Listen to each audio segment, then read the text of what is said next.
Hare Krishna devotees. So there is one small announcement. Whoever needs to use the bathroom, just this below this apartment there is a Mataji's apartment. On the left side it's written there. There is a label Mataji. So Prabhu or Mataji all can go in and then use the washroom there. And for drinking water, there is some drinking water here. If devotees want, they can drink from here. Hare Krishna. Преданный Хари Кришна, если кому-то нужно будет в туалет, он находится в комнате Матаджи. Там табличка, ну, там надпись есть со словом Матаджи. Сюда заходим в туалет, и также вот кому нужно будет попить, вот водичка. Здесь. Хари Кришна. Ой, есть.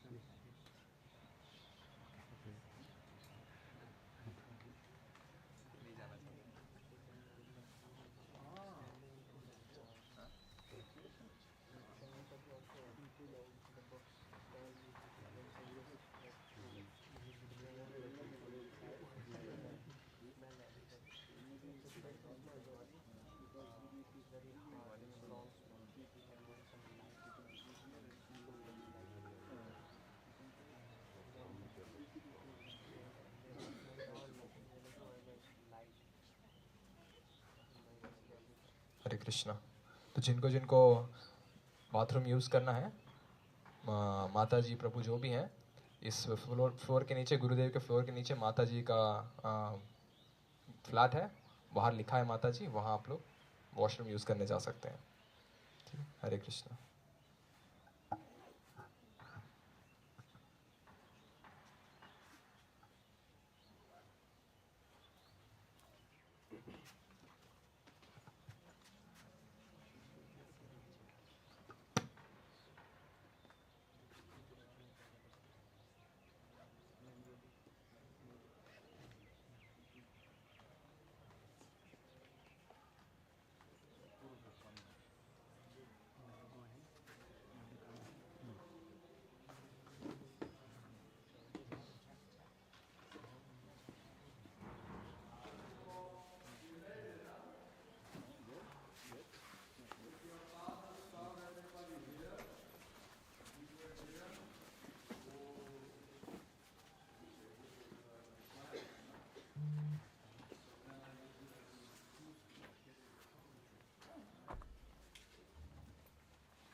себя чувствует? Yes. Yes. Maharaj, Assam Maharaj. He wants to be a guru. Guru बनना चाहते हैं. Hare Krishna. Everyone good? You feeling good? आपको अच्छा लग रहा है? Hare Krishna. Thank you for coming. धन्यवाद आप आए. Are we ready? What are we talking about? All right, what's something? I don't know what we're talking about. आप direct सुनेंगे इंग्लिश में फिर हिंदी में. You awake? हिंदी में वहाँ पे करूँगा, वहाँ तो नहीं करूँगा. दो ही लोग हैं, आप हैं और एक माता जी हैं और एक चिरंजीव भी है. तो हम पीछे में करेंगे, वहाँ पे नहीं करेंगे.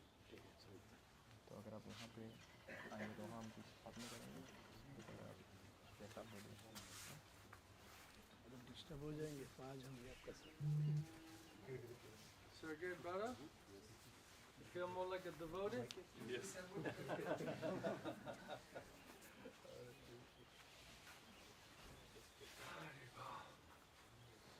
Krishna, you guys are exhausting me.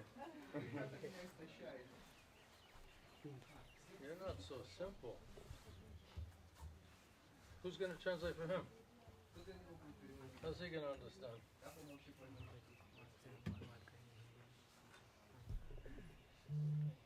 Do you speak English?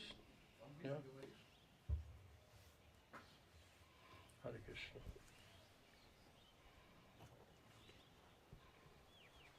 All right. Any questions? What do you mean, no? He's supposed to ask questions.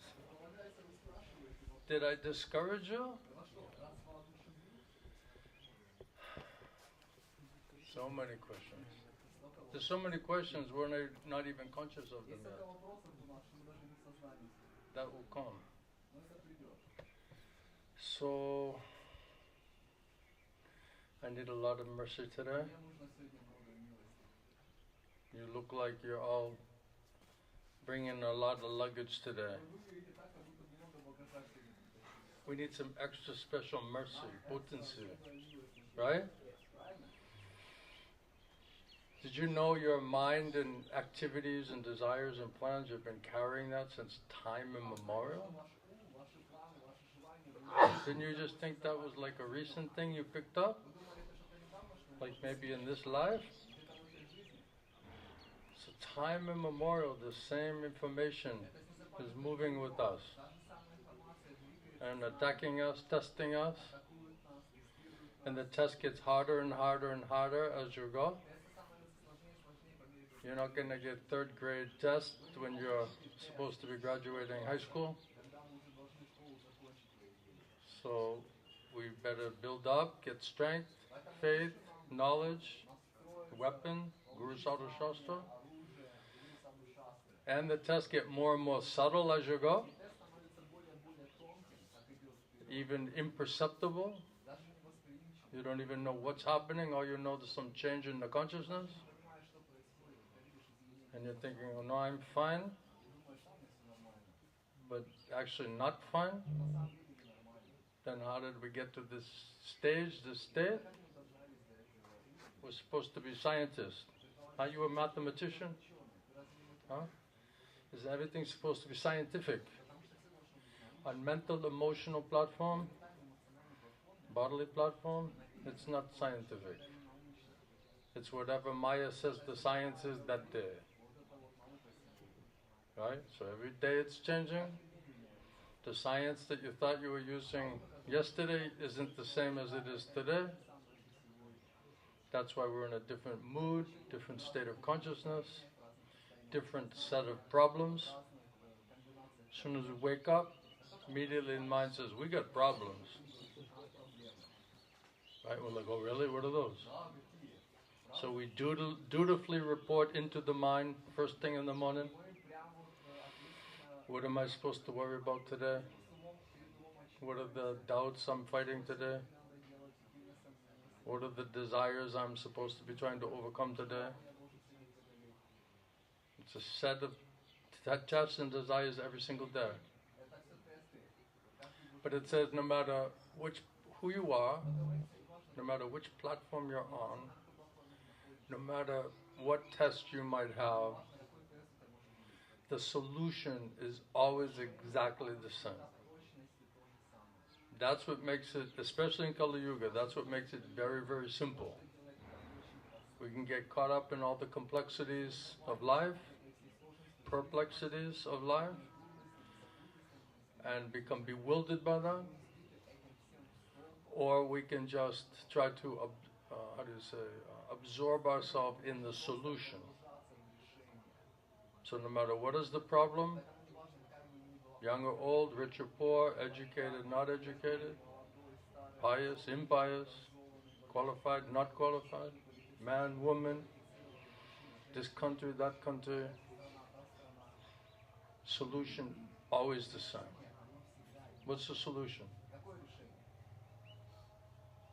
Hare Krishna, Krishna Krishna, Hare Hare, Hare Rama, Rama Rama, Hare Hare, Hare Krishna, Krishna Krishna, Hare Hare, Hare Rama, Rama Rama, Hare Hare. Chant Hare Krishna, Mahamantra, hear about Krishna. Krishna is purest of the pure. By associating and hearing about Krishna, from Krishna, by that association, all of these different types of disease, contaminations, disturbances, automatically by Krishna's Sangha, association, Satsanga, will automatically be destroyed, dissolved, purified, and automatically by Krishna's mercy we come to platform of the soul. Soul platform means Sat Chit Ananda. Every soul, every Atma is a sadhu. That means sadhu qualities and sadhu behavior, sadhu result. Only question of purification of this false ego and all of the misconceptions and all of the filthy things in the heart and mind, which Maya is constantly reminding us of. So we have to cleanse all of that, especially in the beginning. This is, Bhaktivinoda Thakur says, this is the long and the hard work. Because since time immemorial, we're just building contamination. Sin, sinful reaction. Himalayan mountains.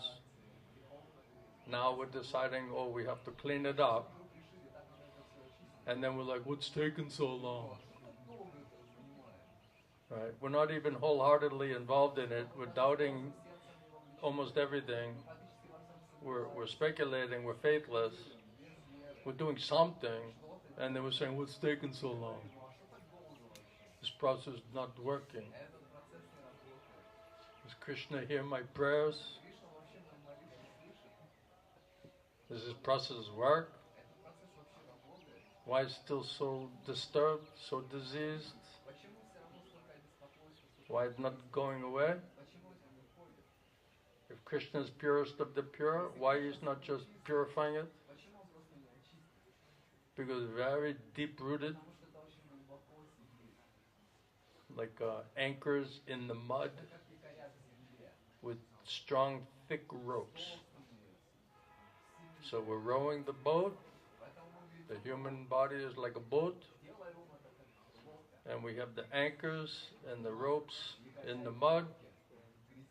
And we're seeing ourselves working so hard, year after year, month after month, decade after decade.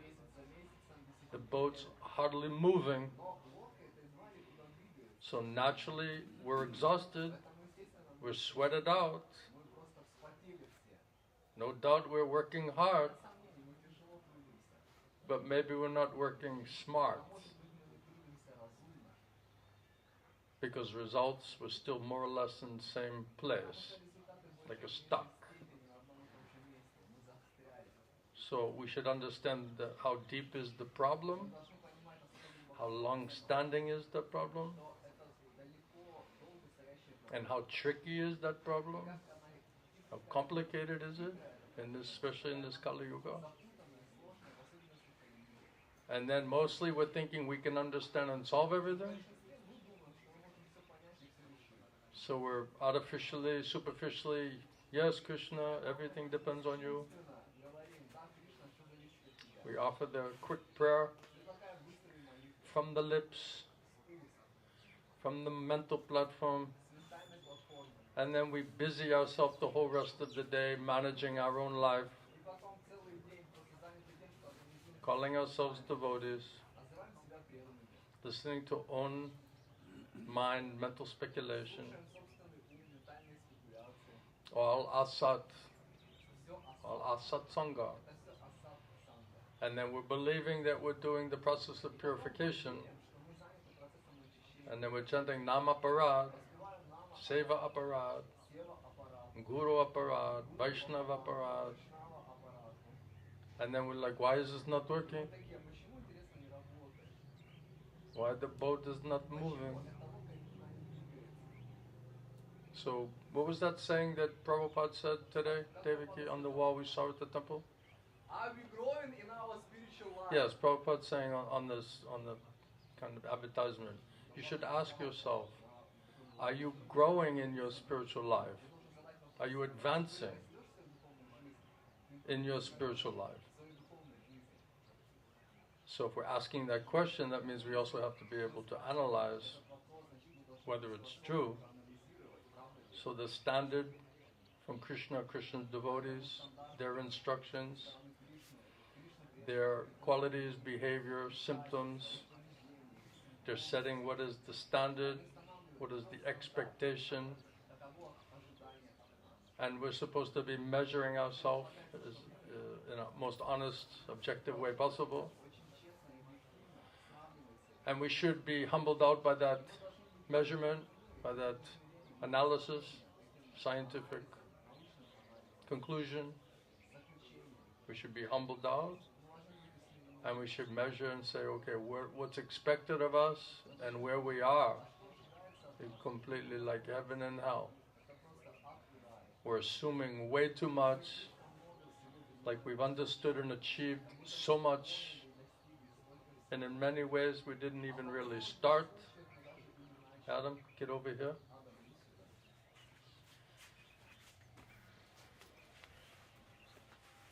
Hare Krishna. I don't want the new people to be scared. When they see him, they'll be like, I don't know if I want to go to the class, you know. So I have to little hide him. You know, we don't want him to represent. I'm so offensive. Please excuse me. So, all of these things, Krishna gave us a nice verse today, and we can hear from Bhagavad Gita some nice philosophical verse from Krishna. Prabhupada said, of course, says we should hear from Krishna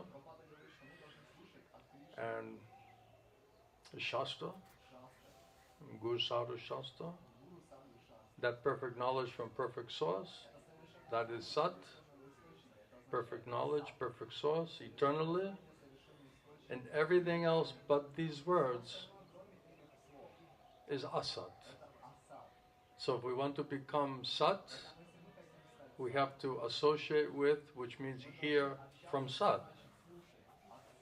The more we absorb ourselves in that association and hearing process, the more mercy we can receive by following the process. And if we sincerely follow that process, then mercy of Guru and Krishna, they can bless us, purify us, qualify us to also become pure devotees. So we can read this verse today, and we can discuss it further. Are you ready? Are you sure? You look worried. Are you afraid some information is going to come that's going to shake your world or something? Relax. Relax a little bit.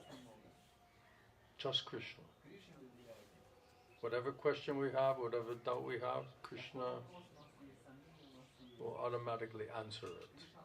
Conditioned soul means so many questions, so many fears, so many doubts, so much worrying, so much plan making.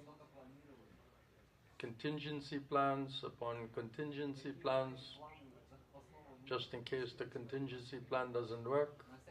We need backup plans to the backup plans.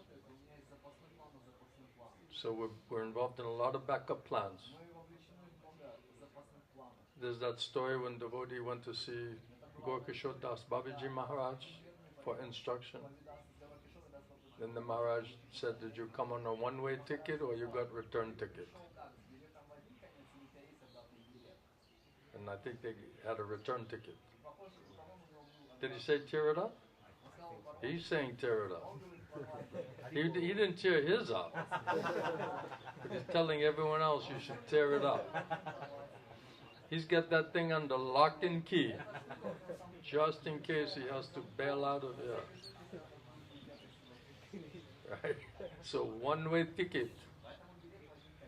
We're showing up with the round trip ticket, backup plans to the backup plans, insurance policies. I don't know what's going to happen. So we have to trust Krishna. Om Namo Bhagavate Vasudevaya.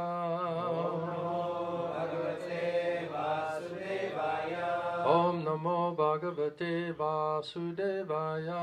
Om Namo Bhagavate Vasudevaya. Om Namo Bhagavate Vasudevaya. Om Namo Bhagavate Vasudevaya. This is a very important verse. Very important.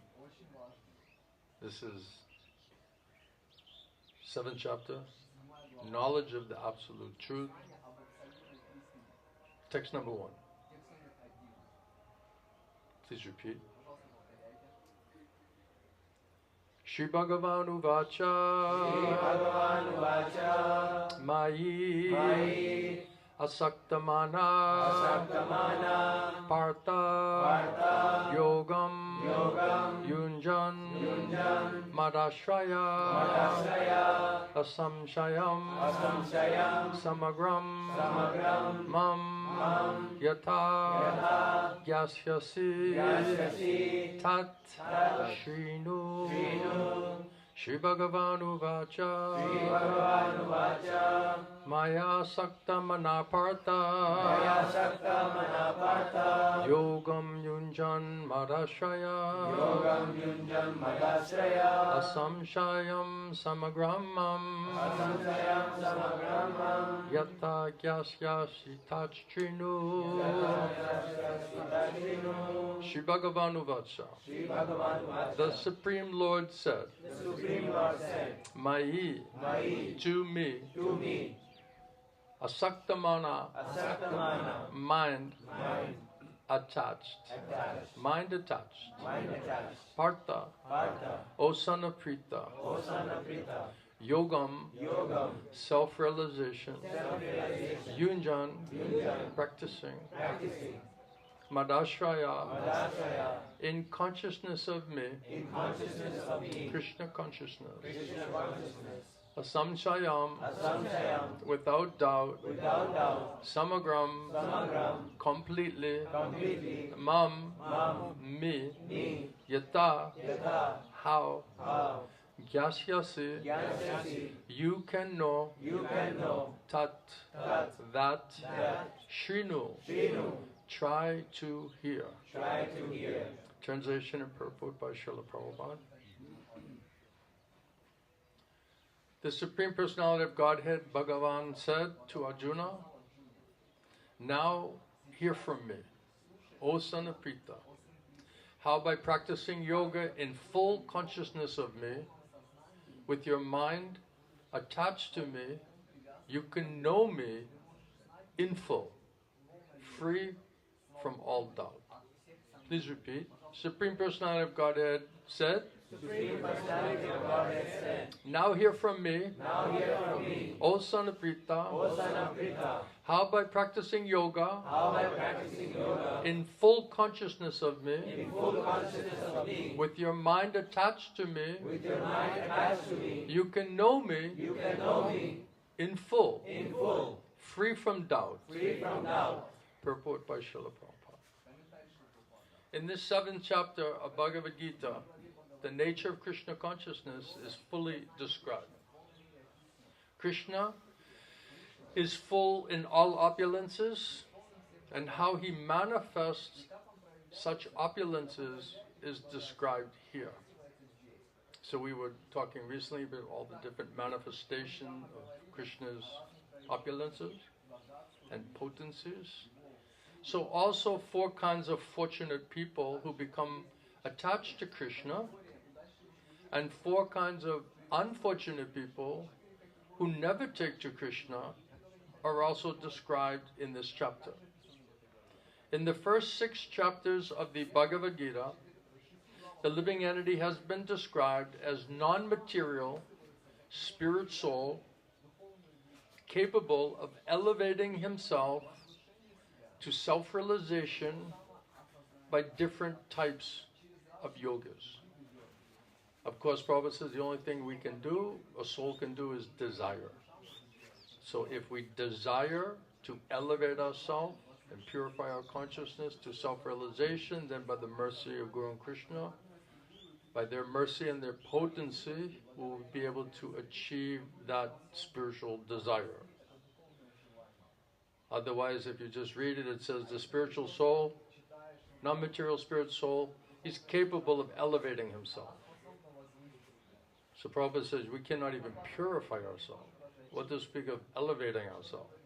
So what we're capable of doing, if we're fortunate, is desiring properly, and then understanding how to deserve in such a way to get mercy, whereby the purest of the pure, Krishna and his representatives, will shower mercy, purify heart and consciousness, and give us intelligence and faith, which will elevate our consciousness. So if you just read that, the non-spirit soul is capable of elevating himself to self-realization just by different types of yoga. Well, I'm going to do Hatha Yoga. Right? You can look, Prabhupada says, yeah, you can elevate yourself by doing different types of yoga. At the end of the 6th chapter, Prabhupada continues, it has been clearly stated that the steady concentration of the mind upon Krishna, or in other words, Krishna consciousness, is the highest form of all yoga. By concentrating one's mind upon Krishna, one is able, by his mercy, to know the absolute truth completely, otherwise not. So if we don't concentrate our mind and dependence on Krishna, we're not completely depending on Krishna's mercy, merciful intelligence and strength, he'll not reveal himself in anywhere, inside or outside. What to speak of understanding Krishna as understanding Krishna, the absolute truth, completely. So without prem bhakti, there is no complete understanding of the absolute truth. So as we're getting purified, as we're making advancement, Krishna says, as you're surrendering to me, I'm revealing myself to you. So it's proportional to the quality and quantity of our surrender and our faith and the type of service that we're doing. If we are able to concentrate the mind upon Krishna by this constant Shravanam, Kirtanam, by that sincere, serious concentration of hearing and chanting about Krishna, by Krishna's mercy, he'll reveal himself to us and understand, we'll be able to, by his mercy, understand the absolute truth completely. Otherwise, it's not possible. Impersonal Brahmajyoti or localized Paramatma realization is not perfect knowledge of the absolute truth. Now, if it's absolute and you have perfect realization of Brahmajyoti and Paramatma, how is that not perfect knowledge? It's perfect knowledge, it's just not complete. You understand? So if you just read that, it just says, well, understanding how Krishna is manifesting as Brahman or Brahmajyoti, or how he's manifested there within the heart as a Paramatma, is not perfect knowledge of the absolute truth. So anything, any pure, perfect realization of the absolute truth is perfect, because it's absolute, but it just may not be complete. So it should be, and I don't know, who changed this or translated it,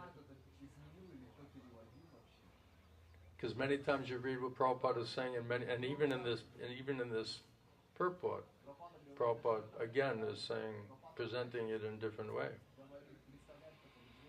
So it just means that just understanding Brahman or the Paramatma, the Lord of the heart, without understanding that that's Krishna, and that's Krishna's manifestation and energies and incarnations, then it's absolute, but it's not the complete understanding of the absolute truth. Does that make sense to you? Yeah? Am I being too critical? It's very easy to just read it and think you read it and understood it. Sometimes it needs a further explanation, especially even within the same paragraphs. There's competing ways to look at it or understand it, or different facets of those philosophical points. This is how my Gurudev trained me to understand Prabhupada's books and teachings. I already tried years and years just reading, studying academically, scholarly. I already tried that approach.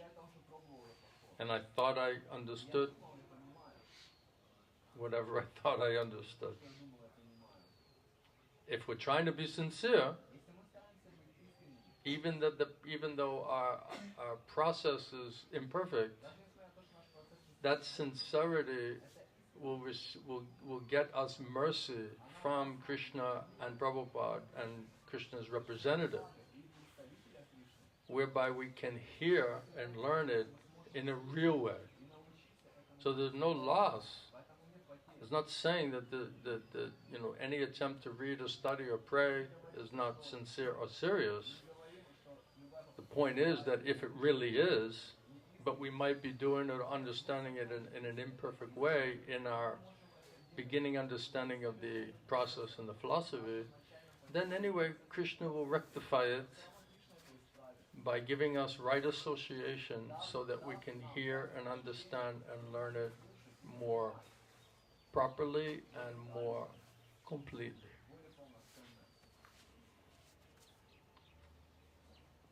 This is very difficult for me because I have no translator. So then I have to just talk. I have no time to so I'm really depending on Krishna. Please help me. I have so many jnanis and big devotees here, I'm a little intimidated. But I'm confident. By the mercy of Guru and Krishna, we can get through this. This is the way when I'm reading, this is the way I actually read. How I'm talking to you is how I read, how I preach to myself. So it says when you're preaching, you're also preaching to yourself. So I'm just giving you a kind of like an inside look at how I'm reading these purports. And I'm just voicing it to you so that you can understand that I'm just not passively reading it on some kind of a more superficial level. I'm trying to understand what are the tattvas of every word, every sentence, every paragraph,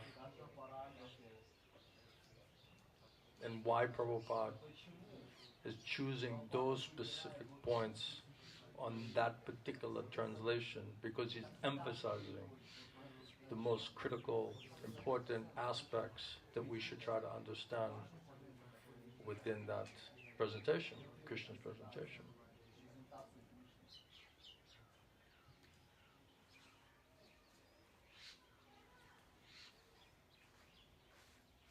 So I would be just studying like this in my own room, but I'm just doing it in front of you. And then if I can voice it, and you can also be benefited by how we're trying to look at that and understand that, then that's great. Then the more everybody can get some mercy. Is this your friend? He's from Assam? This one with the beard? You're not together? I thought he was your bodyguard. I was getting nervous. I was like, I hope I don't offend that guy, you know. This guy looks a little tough, you know. Whew. Okay, now I feel, I'm not feeling so scared now.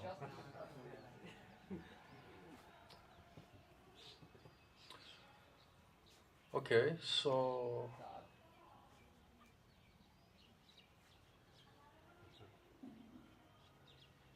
next paragraph.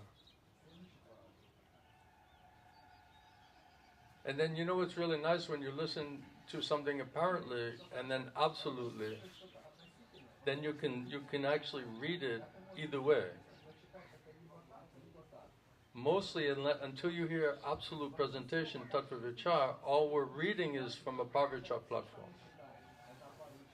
So normally, naturally, for so many years, we're just reading a Parvichar platform.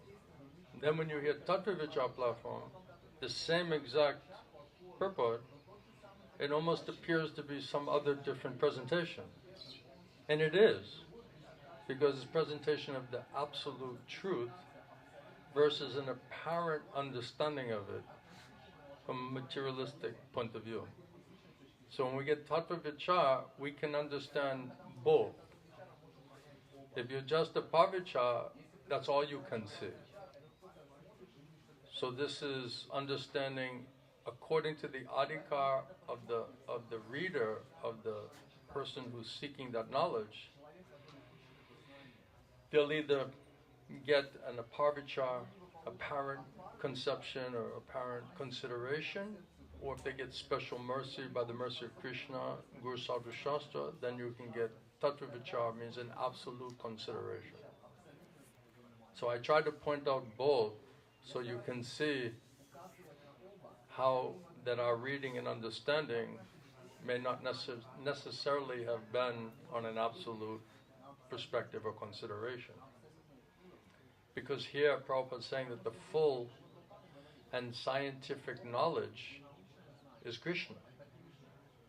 So if we say, okay, Krishna, we're devotees of Krishna, so because we're devotees of Krishna, therefore we have full and scientific knowledge. Right? Last night I was saying we have bhava, we're liberated. Today we have full and scientific knowledge of Krishna. Because we're devotees. And we're worshipping Krishna. And we look like devotees. Right? We get dhotis, kurtas, saris, tila, kuntimala, right? So we have full and scientific knowledge of Krishna. And everything in relationship to Krishna. But we have to be humble. So Prabhupada says full and scientific knowledge, there's Gyan, and Vijnana, right? When Prabhupada says Jnana means theoretical knowledge. Vijnanam means scientific knowledge, means practical realization. So theoretical, practically realized. So whenever you see full and scientific knowledge, it means Vijnanam, Tattva Vijnanam means in full, means everything's in relationship to Krishna, absolute truth. So full and scientific knowledge, Tattva Vijnanam, is Krishna. And everything is revealed to such a person who is in Krishna consciousness. So because we're devotees, we're in Krishna consciousness, we accept Krishna as the absolute truth, therefore we have full and scientific knowledge, and that's why everything is being revealed to us. And that's why whatever we're thinking and feeling and realizing, of course it's coming from Krishna. Right? No? You're doubting it now? Are you losing faith in yourself? Good. That's a good. Full and scientific knowledge, Tattva Vijnanam, is Krishna, and everything is revealed. That Tattva Vijnanam, Krishna, is revealed to a person who is actually Krishna conscious. Krishna conscious means Prem Bhakti. Krishna says, I only reveal myself to one who has Prema. So we're saying we want Krishna to reveal himself to us. That's why we're trying to understand how to practice bhakti to the point of getting Prem Bhakti, by which Krishna will reveal himself to us. So if we don't go through the process and qualify ourselves to get the mercy of Guru and Krishna, and to come to this higher platform, then Krishna says, I'll just hide myself from you. So without, again, the sincere and serious execution of sincere and serious pure devotional service, Krishna keeps himself hidden. And one who is practicing, Krishna is the witness and the judge, and according to that surrender and that faith, Krishna says, I reveal myself to you accordingly. In one place, Prabhupada says that to the degree that you sincerely follow the instructions of your spiritual master, does Krishna agree to reveal himself to you?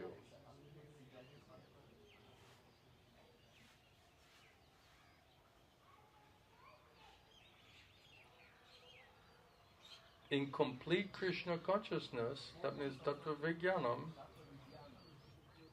one knows that Krishna is the absolute knowledge beyond any and all doubts.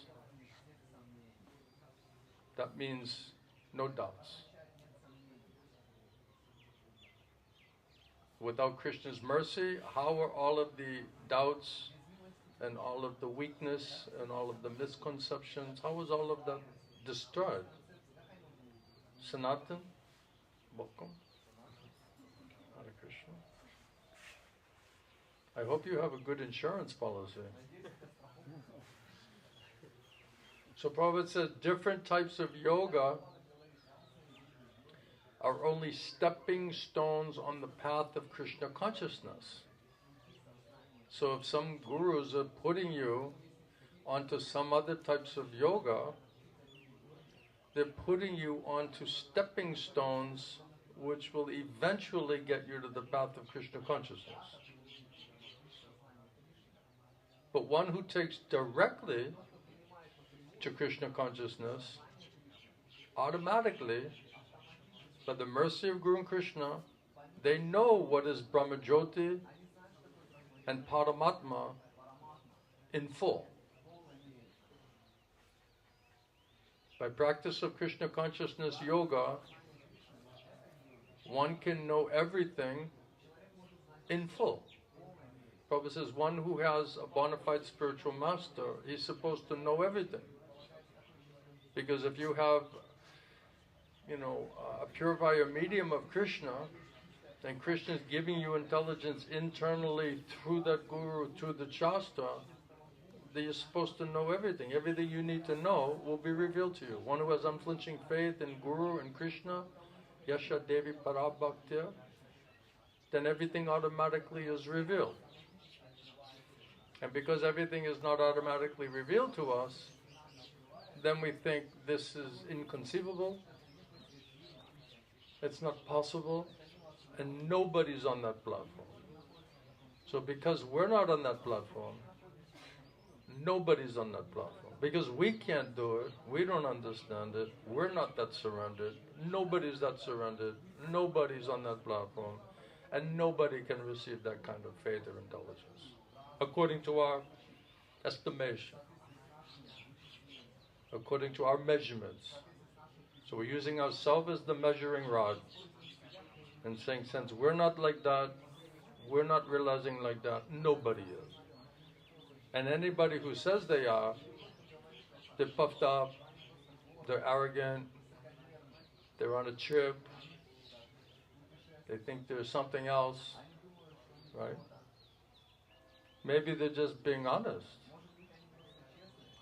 Maybe they're just telling you that if you depend on Guru and Krishna and get their mercy, you can know everything in full. That's what Prabhupada says. You say you're a follower of Prabhupada, you're a Prabhupada man.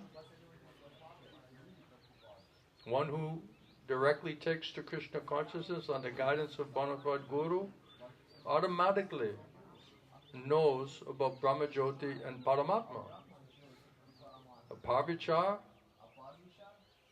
we're devotees, we're worshipping Krishna, we're taking to the path of Krishna consciousness, we're in the society of Krishna consciousness. That means automatically we know what is Brahma Jyoti and Paramatma in full, because we're devotees, right? By practice of Krishna consciousness yoga, now here's another one. By practice of Krishna consciousness yoga, one can know everything in full. So you could think, well, I'm practicing Krishna consciousness, and by practicing Krishna consciousness, I can know everything in full. Right? Because that's what it says. But what does it mean?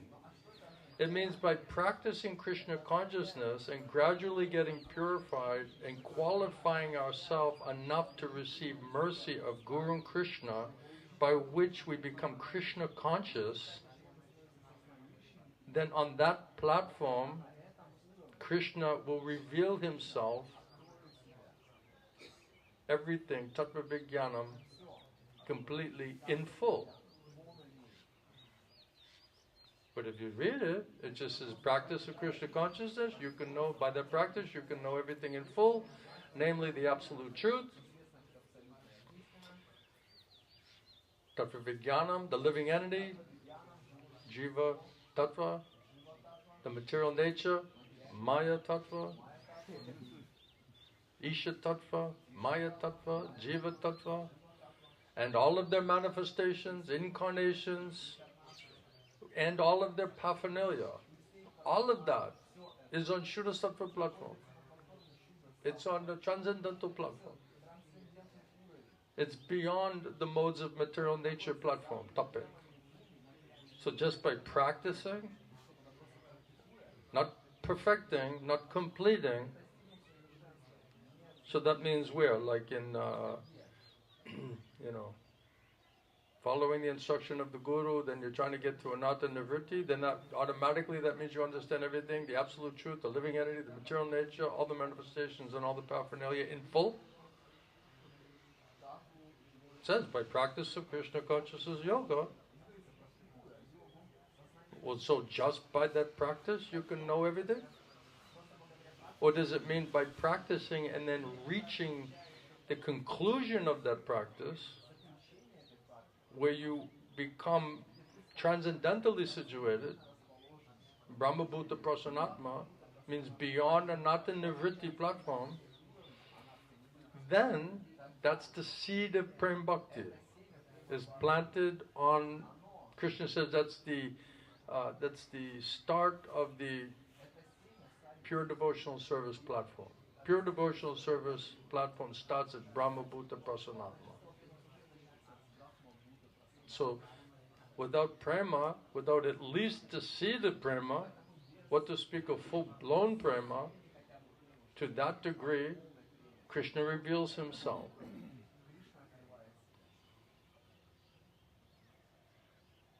So basically, by keep practicing, and if you perfect it, and you qualify yourself, then this is what you can understand. It doesn't mean that by your practice level you can automatically understand all of those things. That's a Parvichar reading of that, isn't it? By practice of Krishna consciousness, you can know everything in full. That's what it says. one should therefore begin yoga practice. You rather hear in Russian or in English, or both? Mataji, Maharaj,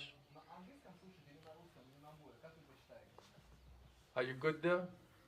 Okay. So Mataji Maharaj, she wants to be guru. She's in line to be like a lady guru, ISKCON lady guru.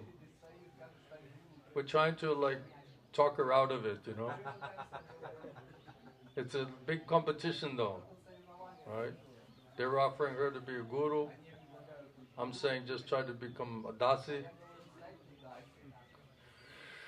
So, do you mind that we're going through it like this?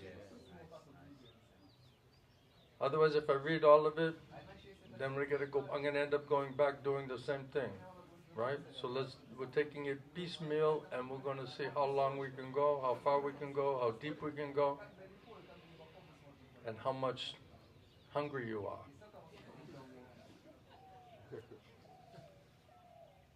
You're just studying with me today. This is very nice.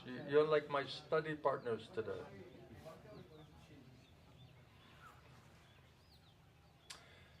Then right after Prabhupada's talking about practice, he said, therefore one should begin yoga practice as directed in the last verse of the 6th chapter. Concentration of your mind upon Krishna, the Supreme, is made possible by the prescribed devotional service in 9 different forms, of which Shravanam is the first and the most important. So Shravanam, Kirtanam, Vishnu Smaranam. So by hearing and chanting about Krishna, sincerely, seriously enough, getting Krishna's mercy, then he'll purify our mind of all this other trash, you know, useless, foolish madness, and then he'll put himself there. If we do the Shravanam Kirtanam properly, then the mind becomes a fit place for Krishna to come. Right now there's no room. Right? It's like even if you have brand new furniture, right? We're not getting all the old stuff out of the house. There's nowhere to put it. You got to empty it, right? Jesus says, empty your heart and then I'll fill you. So as we're emptying, we're filling.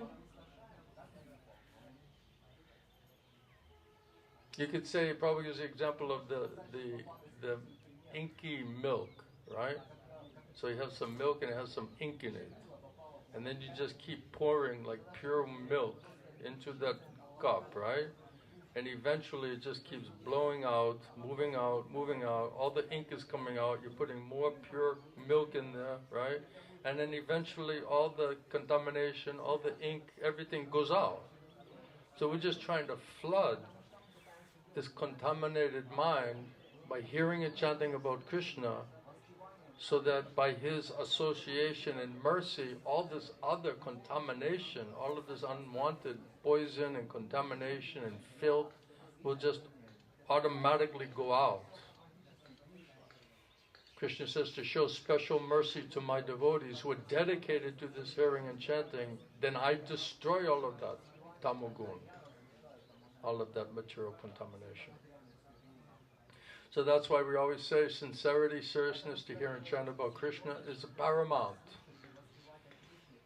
Otherwise, without Krishna showering mercy on that sincere hearing and chanting, there is no manmana bhava madbhakto. There is no keeping Krishna in our mind.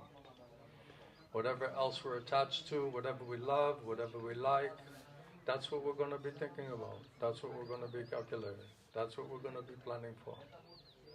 We'll not be able to put Krishna there if there's not sincere hearing and chanting.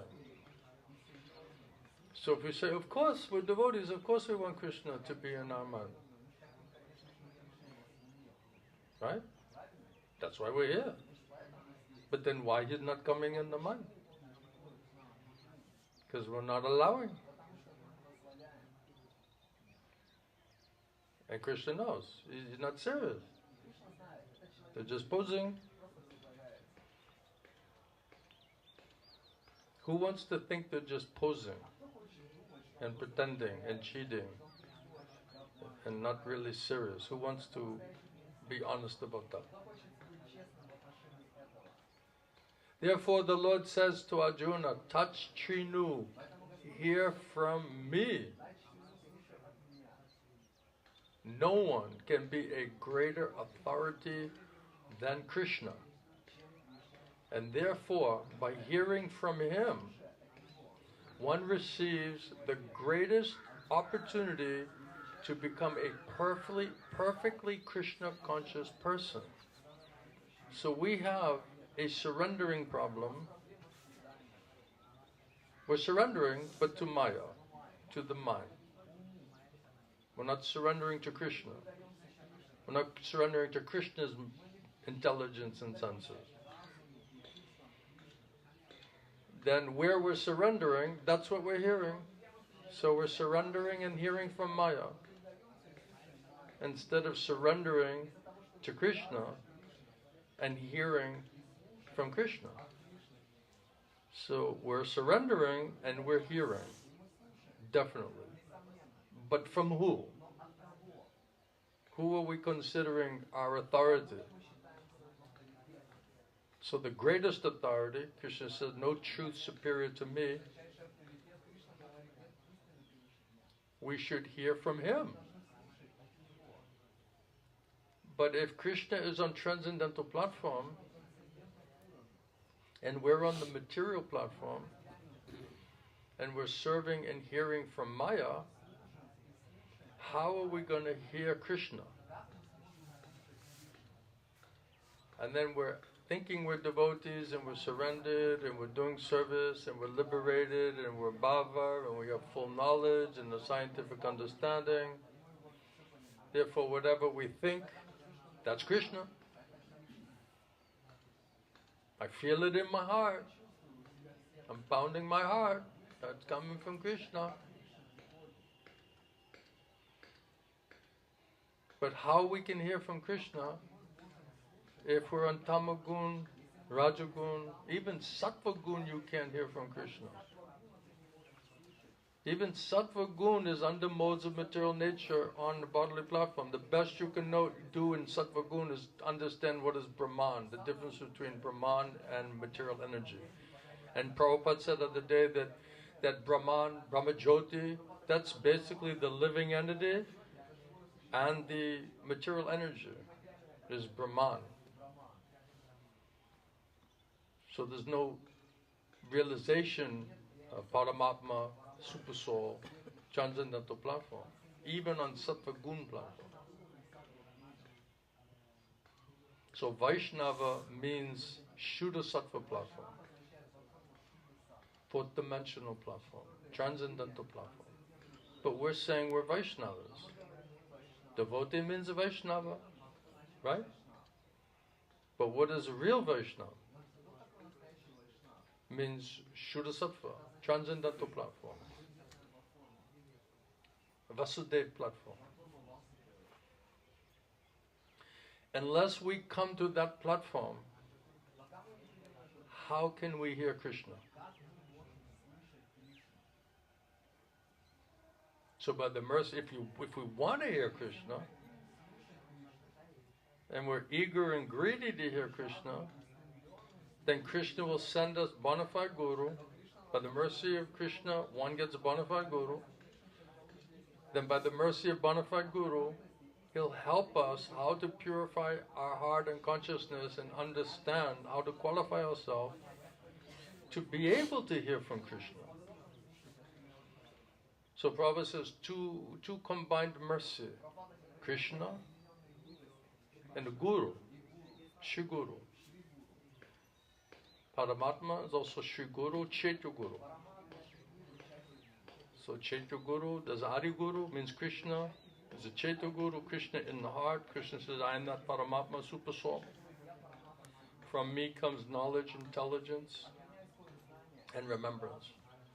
And if you want to forget, I'll make you also forget. So without getting proper qualification, purification, Prabhupada says the process of Krishna consciousness in the beginning is a process of purification. So we want to hear and chant about Krishna as much as possible and take that Krishna Prasad, Jagannath Prasadam, in order to purify these lower modes of nature, material contaminated consciousness.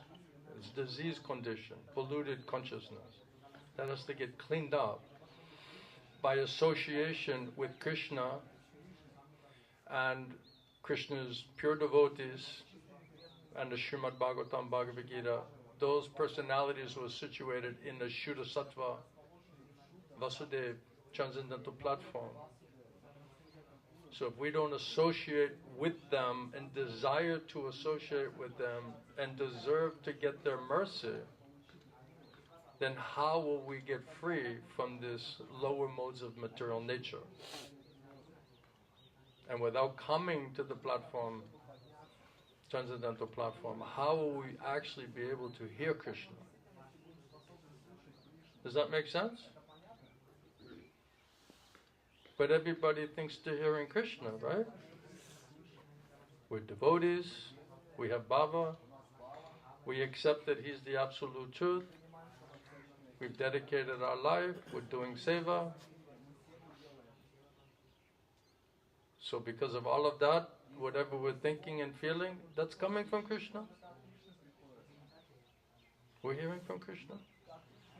But my Gurudev would laugh, he said, you're just hearing from your stupid mind. You're hearing just the promptings of Maya. That's all. Just the promptings of Maya. Sometimes Maya dresses up like devotee. Sometimes Maya dresses up like Krishna. So, if somebody says, hear from me, we should ask, who are we hearing from?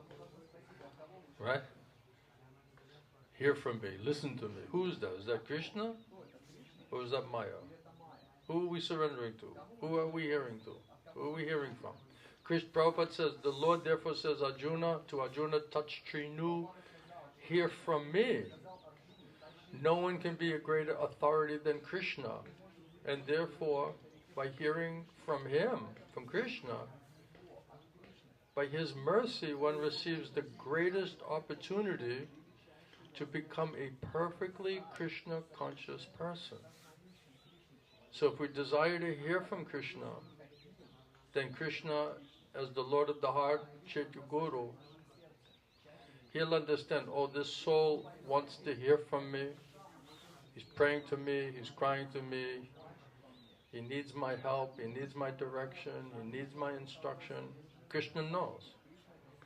And then Krishna's trying to tell us, but we can't hear him properly. So what's coming from Krishna, then our mind is saying, oh, that's just Maya, that's just my speculation, that's not Krishna. And then what's not coming from Krishna, what's coming from Maya, we say, no, Krishna's telling me to do like this is like that, like this. So Krishna's like sitting there, I'm trying to tell them, and they're thinking it's Maya.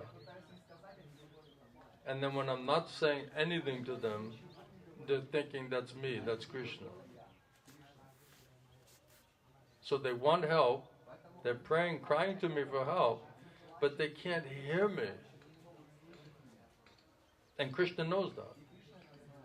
So Prabhupada said that Chaitya Guru, Paramatma, Super Soul, Krishna then steps out of your heart and assumes the body of the spiritual master. External manifestation of that Super Soul, whereby Krishna manifests and speaks through that Guru, that's Guru Tattva. That's why it says, Prabhupada says, bona fide spiritual master is external manifestation of the Super Soul. And he is pure via medium of Krishna. Now how do you know? Unless Krishna gives you intelligence and faith, Prabhupada says you'll never know. And then when you hear, is Krishna giving you intelligence and faith? Yes, that is the ring of truth. And then when you hear the ring of truth, you accept it, you try to understand it, execute it, then you get a great result. Undeniable result. Prabhupada said you judge everything by the results. So if you say you have a guru and you can't hear Krishna inside, you can't hear Krishna outside through the guru, and he can explain the Shastra to you from an absolute platform, then you're still bewildered. You're still, I remember when I met Gurudev Srila Govinda Swami, he said, you're just groping in the dark. You have no idea what to do. And I had to admit, it's actually true. As much as I think I know something and I've been in the movement for some years and I'm studying and giving classes, I was like, no, I'm groping in the dark. I had to admit that it was true. And that was shocking, but it was true.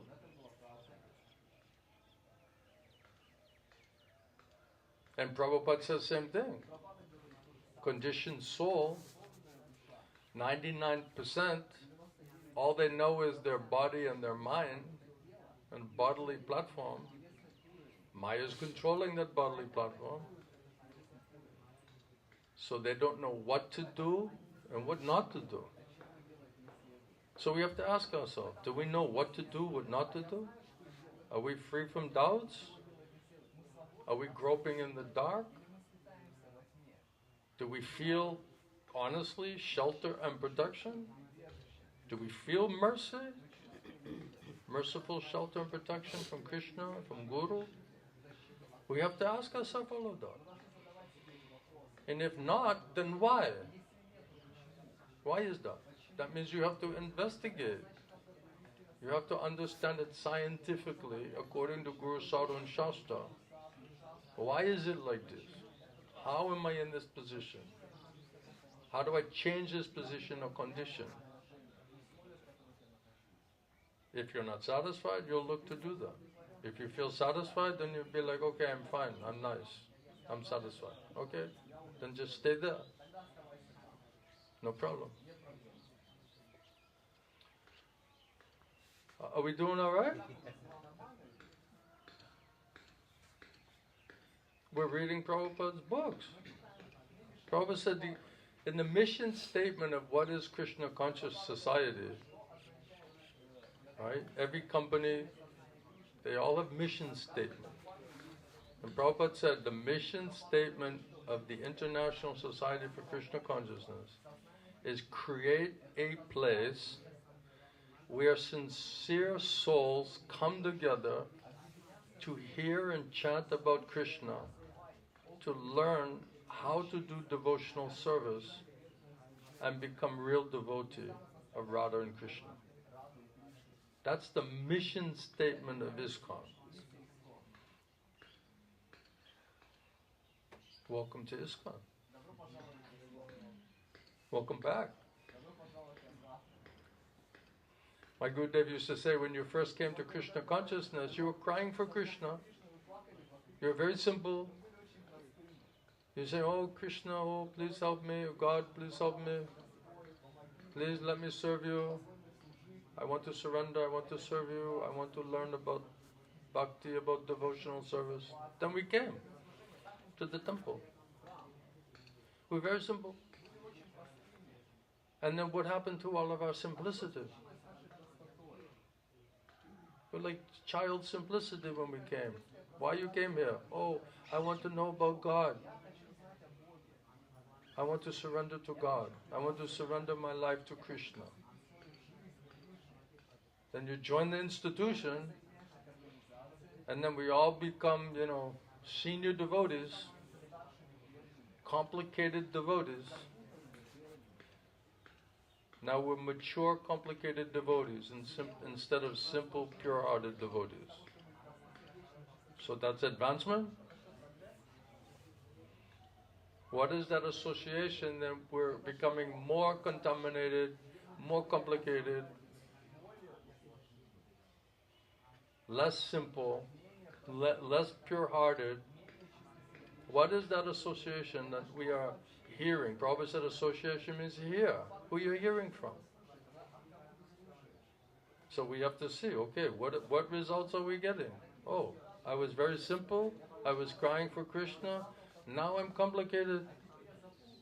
Now we lost the simplicity. Now we're so much complicated. Now everything is don't know what to do, how to do. Now we're back to conditioned materialistic consciousness. Don't know what to do, what not to do. That means groping in the dark. That means we're out of touch with our gurus. Hari Guru, Chetu Guru, Diksha Guru, Shiksha Guru. No shelter, protection. I'm just preaching to myself. This is what I need to hear. That's what we all need to hear. Truth is truth. I didn't make it up. These are Krishna's words, these are Prabhupada's words. One, therefore, Prabhupada says, has to hear from Krishna directly. A Pavachar means I'm reading Bhagavad Gita, so I'm hearing from Krishna directly. But Prabhupada said, no, from the lips to the ear. Like Arjuna heard from Krishna. Right? Or like Shukadeva Goswami or Sutta Goswami, from the lips to the ear. And then instead of considering what does that mean, lips to ear, transcendental sound vibration in the whole, to the heart, instead of understanding that science of Shravanam, Shabda Brahma, right? They say, oh, you're saying Prabhupada doesn't have lips? You're saying Prabhupada, he left his body, he's not talking to us directly? You think, Krishna is your Mayavadi, you're saying Krishna's not talking to you? Read the Bhagavad Gita, Krishna's talking directly to you. How do you say Krishna's not talking to you? One has therefore to hear from Krishna directly, as did Arjuna, or from his authorized pure devotee representative. So it was just about reading Bhagavad Gita, then why does Prabhupada say, or from his authorized pure devotee representative? So it's either directly, lips to ear, like Arjuna, or if you're not in that category, then Krishna will manifest and speak to his authorized representative, bona fide spiritual master, pure via medium of Krishna. Then you can hear Krishna by mercy of Krishna, mercy of Sadhu Guru Vaishnava, not from non-devotee upstart, puffed up with academic education and theoretical knowledge. Think about that. Krishna is not going to manifest to self-made guru, to just upstart who's not even understand what is a Dao Shraddha, what to speak of Sadhu Sangha, Bhajana Kriya, what purifying, becoming qualified. Then automatically they're guru. Now they're doing Raganuga, Bhakti, because they read some, Rasa Shastras from the Goswamis. So now they have some academic education. They're giving classes. The seminar. Oh yeah, seminar, excuse me. It's no longer classes. It's now seminars. We have a special seminar. We'll be talking about the higher education. If you're a special person and you have a lot of money, you can come. And Prabhupada said, this is, Krishna not going to manifest and speak there. It's really non-devotee. Puffed up, scholarly, academic education. Even some of them, they have photographic memory. They can remember and just read what they read. But if you're remembering and reading from a parvichar, then it's just as useless. It's not like you're reading a parvichar, but then your remembrance is tattva vichar, and then your presentation is absolute platform, then that's all right. But if you're really on that platform, that's how you'll originally read it and understand it, and then that's how you'll explain it. So even that, from material point of view, is might be materially more sophisticated, but it's still non-devotee, upstart, puffed up with academic education, and it's just theoretical knowledge. I remember this Maharaj, he has this kind of photographic memory, and he's teaching Hatha Yoga, and he's, has seminars, cooking, yoga, and then they had in the Guru seminar. I went to the Guru seminar. And then in that seminar he was saying, what should those who want to be sannyasi, preacher, guru, what should they be afraid of? What should they avoid? So people are saying, many things, what sannyasi should do, what the guru should do. And then I said to him, he should be afraid of and give up yoga and jnana. And you would have thought I shot him with the shotgun.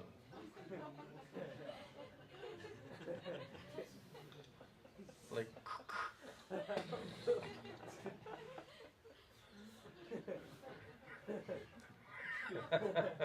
right? Because the last thing he was expecting to hear was the two things that he's selling, right? And I know that's what he is. That's what he's saying. That's what he's teaching. That's what he's preaching. That's what he's selling. Jnana and yoga. So what are those things absolutely sannyasi, guru should absolutely avoid if he wants to be advanced and take responsibility? Samaj, karma, jnana. Double shot. Karma. Jnana. Yoga. Then he was like stumbling around, And he was trying to now he has 3 bullet holes in his chest, So he's trying to regain some stability because everyone's looking at him, And then he's acting like he's an avaduta, Then he goes into this whole avadut drama. And everyone's like, wow, he's ecstatic symptoms. Ecstatic symptoms. He forgot the spelling. What? He forgot the spelling when he tried to write it.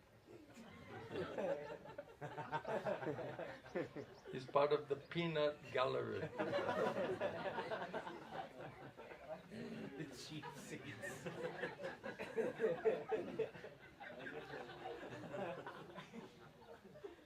He was in the cheap seats, right? We called him to the front, but he's still acting like he's in the cheap seats with the peanut gallery, So Prabhupada continues here that Srimad Bhagavatam, this process, we got to get serious now. After all of these gunshots, and everyone's like, how did we go from tattva vijnanam to, shotgun shots to the chest when you mention the word jnana and yoga? Let's see what other nuggets we can find here. Does anyone have any question or point so far? Oh. He said he didn't have any question. What is the question? Like 2 classes before, he was saying that the name. You can remember 2 classes before? That's pretty good. Even I don't remember what I said 2 classes before. Yeah, like Pankaj Prabhu asked you a question, and then you said that the name we are chanting, that is not activated. So like how do I activate the naam, like chanting? How do that is not activated, you said. First you got to get the SIM card. He doesn't even have the SIM card, he's trying to talk about activation. First you need the phone, then you need the SIM card, right? Then you have to pick who's the carrier. Then you need the activation. So you're just jumping all the way to activation? So all those parts have to be there, right? So Krishna knows, okay, this soul is trying to figure out how to activate the chanting of Holiness. Like, because that statement, obviously it makes you think, like, am I really chanting holy name that Krishna is manifesting there? Or am I just like chanting and, feeling satisfied that I'm chanting and not really even caring or thinking about whether those chanting reaching Krishna or whether Krishna is reciprocating? Right? Shouldn't we have some realization and faith that Krishna is hearing that chanting, and then by his reciprocation he is confirming that you have a direct, undeniable result which convinces you that this cannot happen unless Krishna heard that chanting?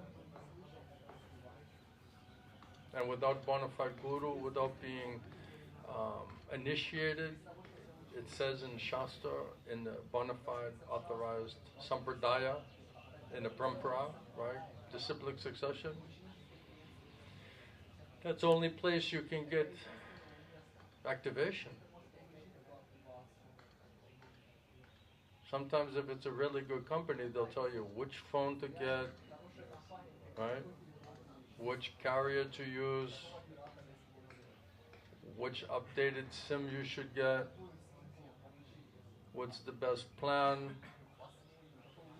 and what's the quickest way to activate it and immediately be able to use it.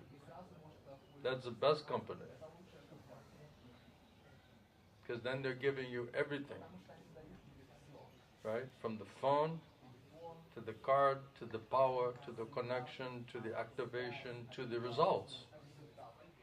Otherwise, what's the point? You're sitting with your old Nokia with the SIM card not activated.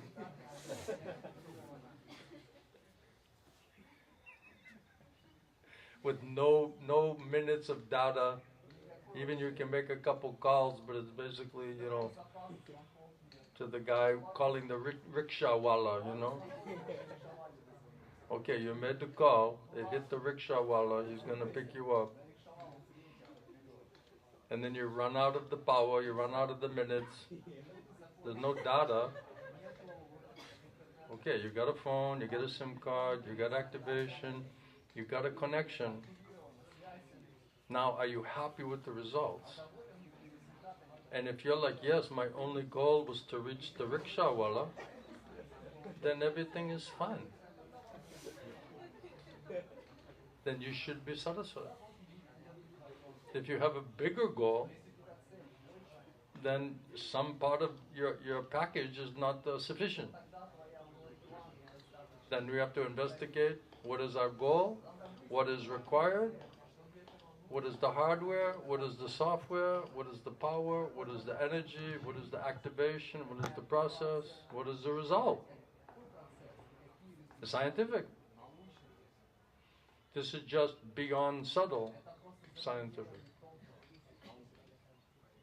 But now Krishna says, okay, this person's trying to activate his chanting. That's progress. Otherwise, before we think, oh yes, my Namamparad is, Krishna's stopping everything he's doing in Golok Vrindavan because I'm chanting Namaparad here,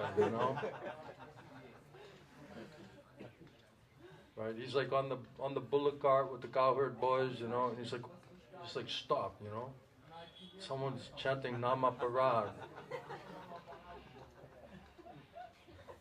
In one planet, in one universe, and Krishna's like, I gotta find out which Brahma's in charge of this guy, I gotta track it down. His Namaparad is so powerful.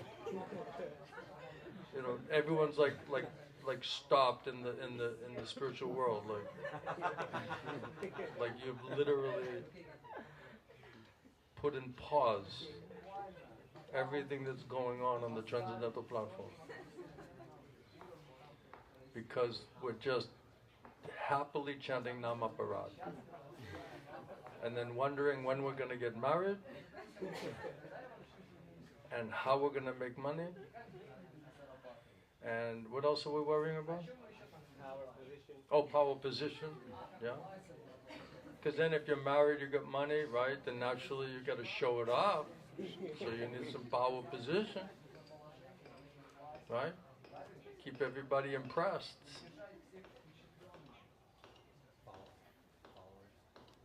Huh? That's some followers. Some followers? He needs. He's always looking for followers. We have Sanatan. We have who's the small Sanatan? Huh? Who's the mini Sanatan? Shailendra escaped. We had to pull him out of there. We didn't want to lose another one to the seminar program.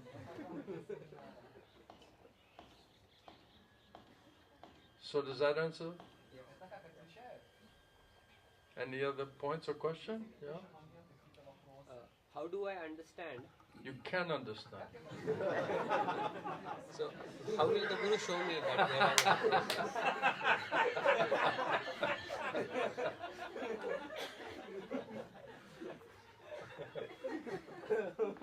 How will the Guru show me that I haven't started the process, or where am I in the process? Because you said that it's all about the process. If we follow and if we get to a certain point, then we'll understand. So I see it myself nowhere in the process. You're not in the process? Like, What are you doing here? I'm trying to Did you eat prasadam today? Yeah. Okay. He took prasad. He's in the class hearing Bhagavad Gita. And he's wondering, am I in the process? You said that. When you were eating, right, this morning, did you have to ask anybody in between bites, am I in the process?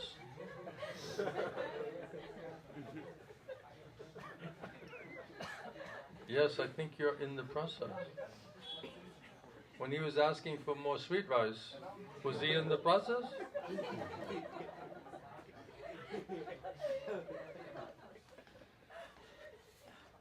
So, hearing and chanting about Krishna, associating with devotees, taking prasadam, trying to chant, trying to be sincere, trying to pray to Krishna, cry to Krishna, asking Krishna, what do you want me to do? How can I serve you? If you're asking like that, you're in the process. And if Prabhupada said if you show your sincerity and seriousness towards Krishna, then he'll reciprocate with you. He'll give you bona fide guru. He'll give you nice association. He'll give you nice seva, general specific instructions, whereby you can take shelter of those instructions. And then if it's offered through bona fide guru disciplic succession, then Krishna will accept your seva. And then if he accepts that seva, then Krishna will give you reciprocation. And you'll see that in practically with how your intelligence, mind and senses are, how do you say, reacting, purifying? Sincerity is the key. Sincerity is the key. Hmm? Sincerity towards the process is the key. Sincerity, right? He says sincerity is the key. It helps. Might as well try to be sincere, right? What other plan do you have? Not to be sincere? That's what I'm like now, not very sincere. You're not very sincere?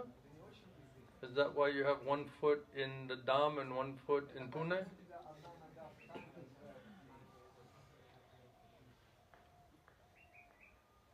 Like Vamanadev. He's got one foot in Mayapur, one foot in Pune. He's got one ear in Mayapur, one ear in Pune. So Guru Krishna is speaking in one ear, and his mummy and daddy are speaking in other ear. And his soul is in the middle.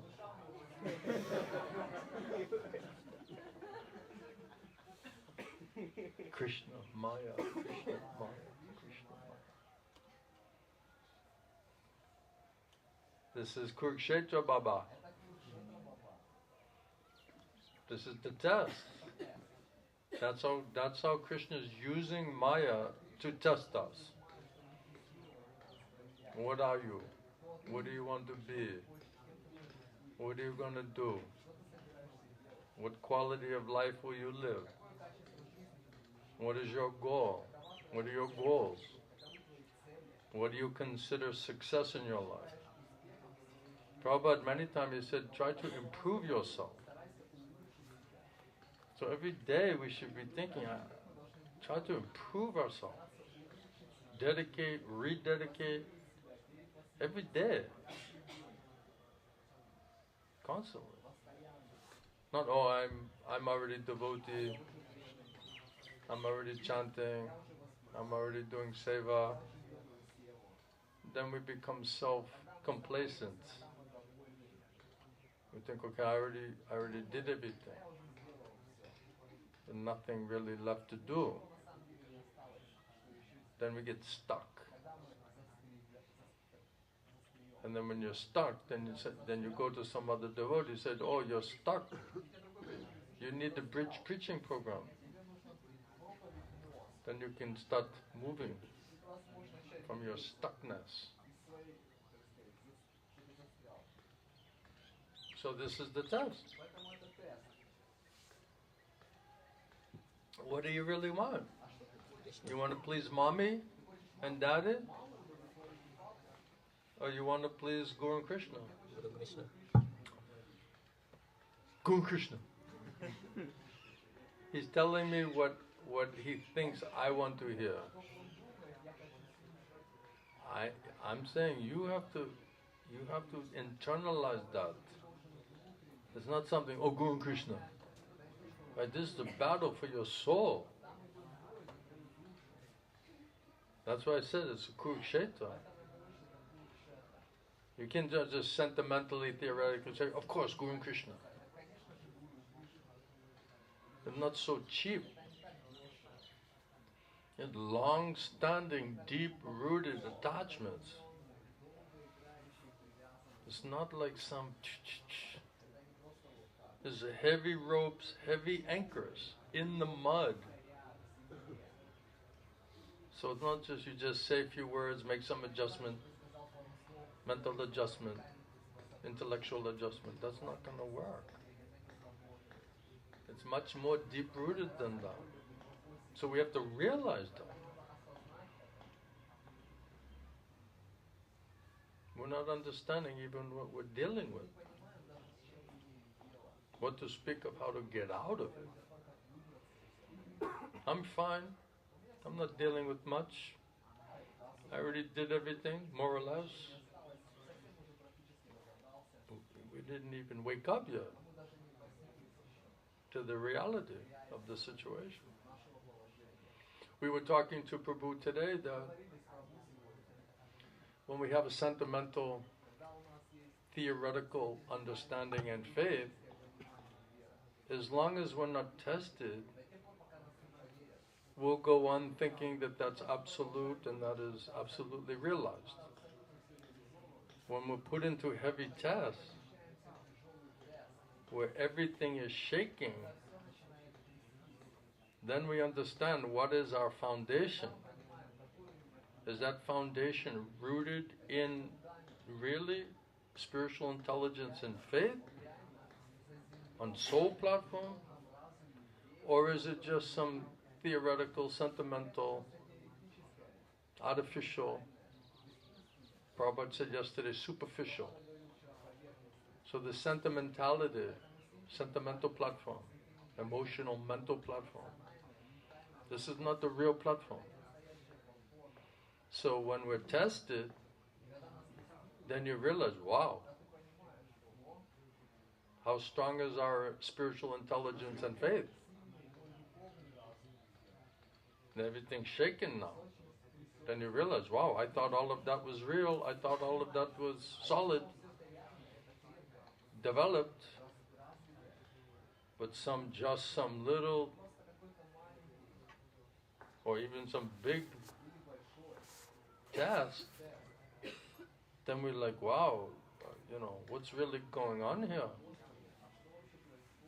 So that's also a blessing, because it shakes us out of this false,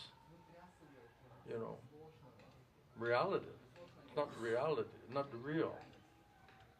It's just like a dream, it's like a theoretical, sentimental platform. And the ultimate test, Prabhupada says, is the time of death. When your intelligence, mind, senses are completely attacking you to the last degree of its strength, then how you're going to withstand that and stay fixed on Krishna if our intelligence and faith is just sentimental and temporary and philosophical, theoretical? There won't be enough. So Krishna, Maya are going to put us into situations where our faith is tested. And then, just like in school when you get a test, we don't like when you get a test, right? But on the other side, it's like, I really want to know, like, how much of this information do I really know? How well have I grasped this knowledge, this information, whatever that subject matter is? The testing is also, as you get matured, older, you don't mind a test. Although it's, disturbing, it gives you like some real good, like, slap in the face. Like, what do you really know? What do you really think you understand? So not only do we want to project that to other people, but don't we want to know? So the testing is required. Krishna is testing us, using Maya, but we also have to see, okay, how are we passing these tests? What have we really understood? What is the real depth or level of our faith and our spiritual understanding on this subject matter? So all of this thing is making us to go deeper and to challenge all of these platforms. Otherwise we just get stuck and we get complacent. And especially as we get older, we get really stuck in our way.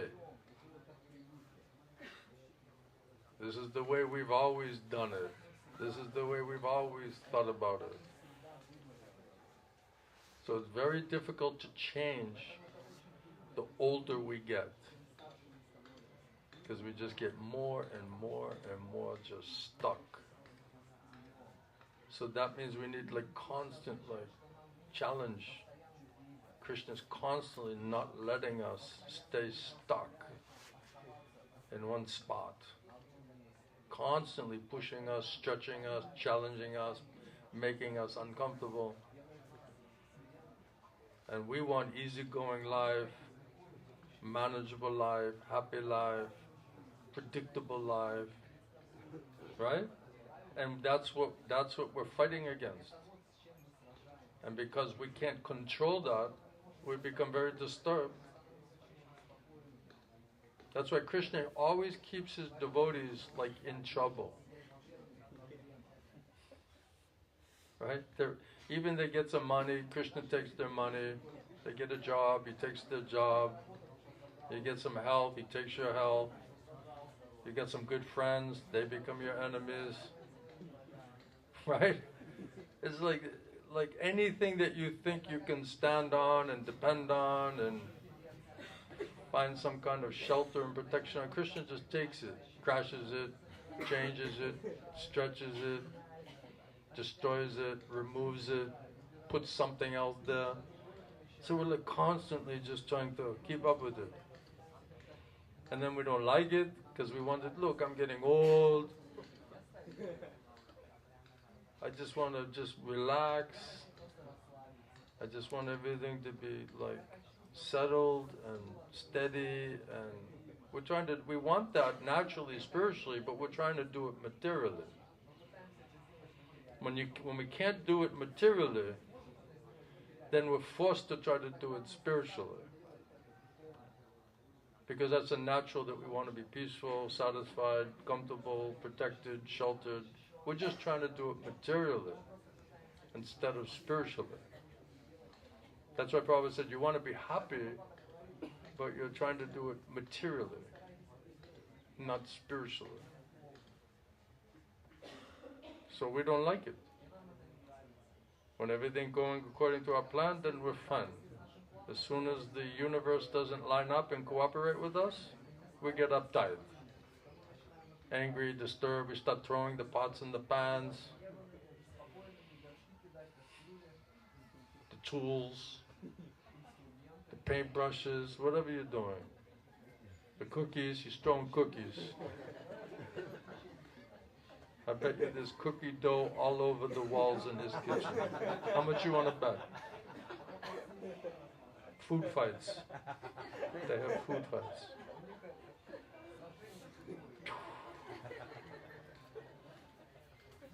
At least it's not knives this time, you know what I mean? Knives are more dangerous than cookie dough, you know? So everything's into progress.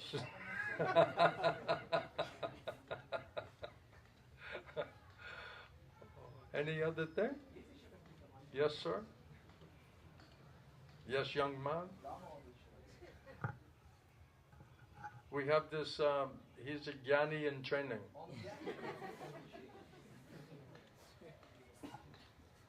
Hare Krishna, Srila Gurudev.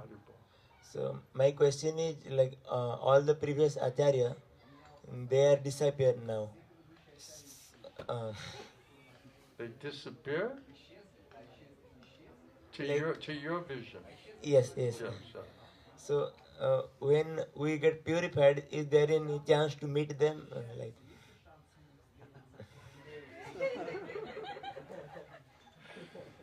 whoever Krishna put in your life, first try to appreciate them. Alright? If you appreciate them, then you may meet some other ones, you know what I mean? Right? He's just looking around, it's like, you know, these people are like, you know, can I get like association of one of these previous acharyas? Otherwise I get like Adam, Sanatan,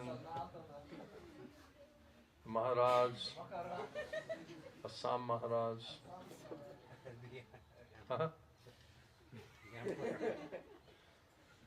They're also gurus, right? No?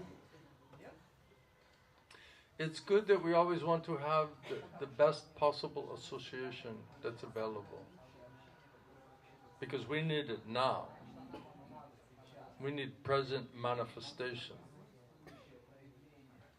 Otherwise, you know, if you're going to go, you know, associate with Prabhupada and Bhaktivinoda Thakur and all other previous acharyas, why not just go associate with Radha and Krishna? right? They're also all on the same platform. It's either the Lord or his eternal associates. So if you're associating and hearing from one, then you should be able to associate and hear from all of them. So first we need to understand how Krishna is manifesting internally and externally in our present situation. Because there's always souls crying for Krishna in the material world. So there always has to be Krishna manifesting for those souls that are crying for him. And if someone's crying for Krishna, you know, it's not like, okay, here's the instruction, you know, here's how you can associate with Sanatana Goswami. Right? You don't know anything. So you need a present manifestation of Krishna's mercy where you can perceive his helping you right now in this body, in your condition, in your life. Sometimes Krishna will bring Guru to you, sometimes you'll go and meet some Guru, but it'll be Krishna's arrangement. Krishna will give you intelligence and faith. So first try to be in the present. Otherwise you say acharyas from the past and where are they now? And maybe in the future I'll get association. But bona fide Guru, acharyas, Krishna manifestation, external manifestation of Krishna is always present. And when Krishna external manifestation and parampara is not present, then that means Krishna is coming. So when no one else is there to re-establish the parampara, then Krishna said, then I come. So if Krishna doesn't come, then that means his parampara is continuing eternally. So eternal parampara, you know, is always there. Otherwise you're saying Krishna is not there. So this crying, brand new conditioned soul is crying for Krishna, and then, you know, you're praying to Krishna, and Krishna's like, sorry, I didn't send anybody there to help you. There's no way you can get intelligence and faith and qualification and instructions until you become completely purified on Shuddha Sattva platform. Then you can associate with the previous acharyas and Radha and Krishna at the same time who are on the same platform. It makes no sense. It's just not philosophically correct, and it's not practical. That's why I told you this devotee said, you know, Bhaktivinoda Thakur is my guru. Why go with Prabhupada or Bhaktisiddhanta Saraswati Thakur, Gaur Kishore Das Babiji Maharaj? Just jump right to Srila Bhaktivinoda Thakur. When we hear that, we think that's crazy. Right? But if you say, okay, just jump to Srila Prabhupada, we don't think that's crazy. But that's 2 generations. So what's the difference between 2 generations or 4 or 6 generations? You're still saying that philosophically that's correct.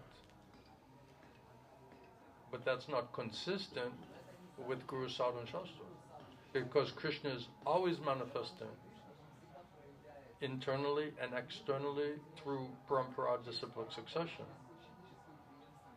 Otherwise, how does he help the conditioned souls? Right? We're sitting in front of our Guru and we don't even know who he is, what is he saying.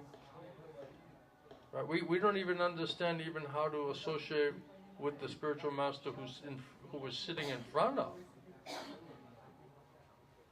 With our material senses, we can't even understand it. So how are you going to understand how to associate with previous acharyas who were not physically manifested?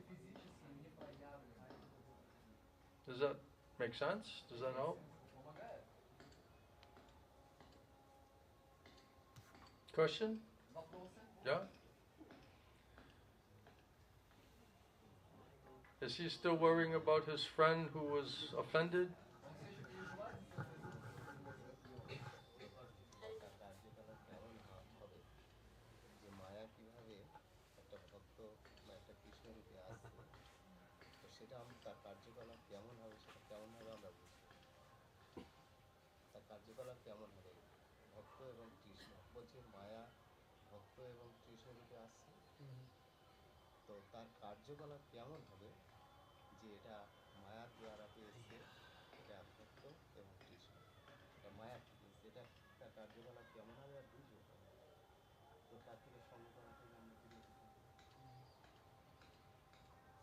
He's asking how can a devotee understand what is coming from Krishna and what is coming from Maya? You have to ask Krishna. Very simple. If you know it's dangerous and you don't know whether it's coming from Krishna or Maya, then you cry, pray to Krishna, Krishna, I'm stupid, I'm deaf, dumb and blind, what's coming from you, I think it's Maya. What Maya is telling, I'm thinking it's you. This is my condition, you know that's my condition. But I have to know absolutely what is your will, what is your desire, what is your instructions, what is my seva. And if you're really sincerely, seriously praying like that to Krishna,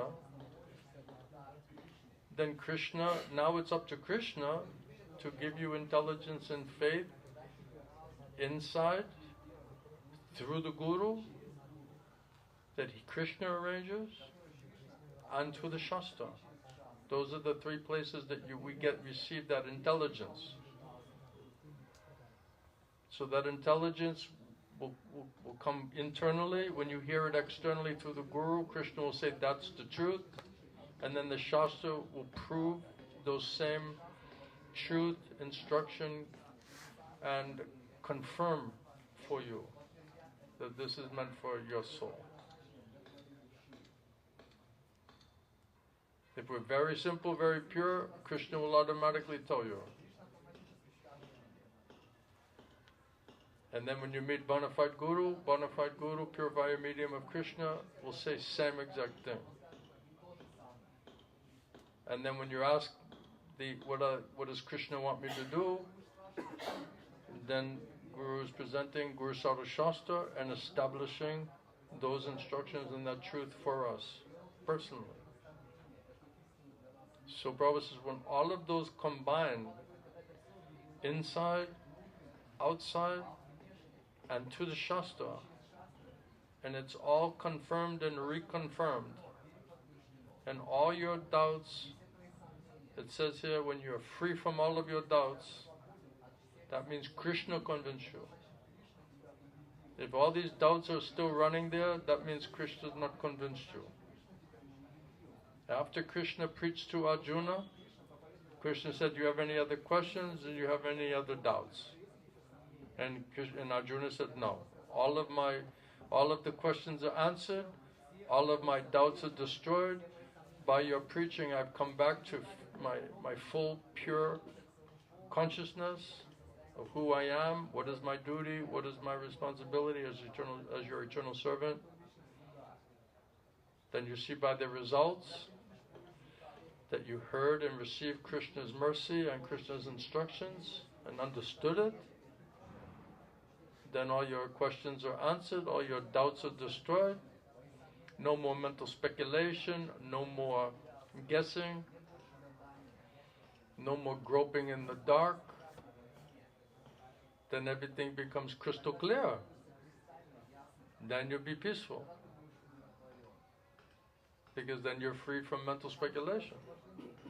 You're freed from the false ego and where all these mental concoctions and desires and plans and all of this other thing is just flooding into the consciousness, into the mind, intelligence, senses. Then we'll get relief from that. If Krishna preaches to us and if Krishna convinces us. Right? Then it says, right? Didn't we just read that? If you have that knowledge directly from Krishna, Krishna says, then you'll be completely free from all doubts. Yeah.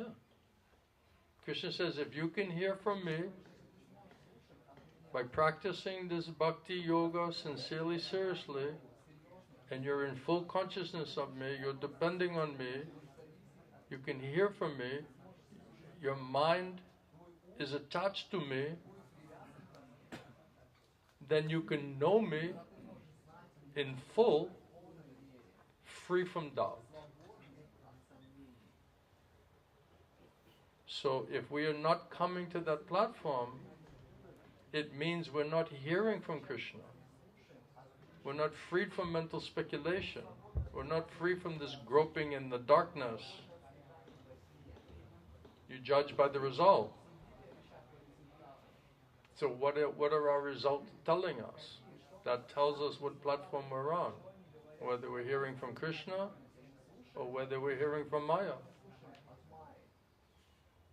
So as long as these doubts and these questions and fears and anxieties and speculation and emotions and all this material false ego platform is there, Krishna says you can't hear me because of false ego.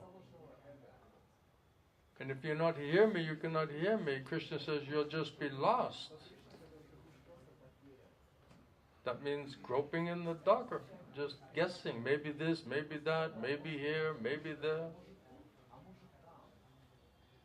There'll never come an end to this mental speculation platform. We'll be second guessing, triple guessing, constantly guessing and re-guessing. You can never get free from this type of mental anxiety and agitation. And Prabhupada said, therefore your mind will not get purified and your mind will not be peaceful. Then you won't be happy. You won't be satisfied in any condition. So what results are we getting? Are our questions answered? Are we free from doubt? Is our mind free from this mental speculation platform? Do we find peace and happiness sheltered under Hrishikesh, master of mind and senses, under guidance, instruction of the Guru? Are we feeling their reciprocation? Are we seeing their benefit and results by trying to surrender and serve them and please them? All of that has to be consciously considered and realized. And until then, it means we're not able to hear from Krishna.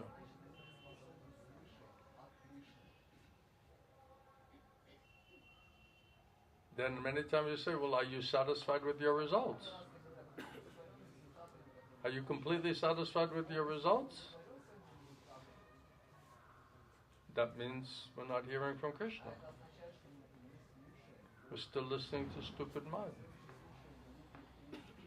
I know Guru and Krishna said like this, but I was thinking, whenever devotees get messed up, I said, how'd you get messed up? Didn't I tell you where you can find shelter and protection in your seva? And they said, yes, you were saying, but I was thinking, and as soon as I hear, well, but I was thinking, then I'm like, that's the problem. Krishna already has his plan. And then if some question or doubt comes, you just have to clear it. There's always some question and doubt that may come in the material world, because everything is constantly changing. Especially now, this world situation is crazy. So many questions, so many doubts, so many challenges, so many tests. It's not easy. But that's the advantage of having good association with Guru Sadhu Shastra, with devotees, Vaishnavas, is because they can settle all of the agitation, disturbance of that mental speculation, and remind us of those instructions from Guru and Krishna. And they will take shelter there. Does that make sense? Yeah.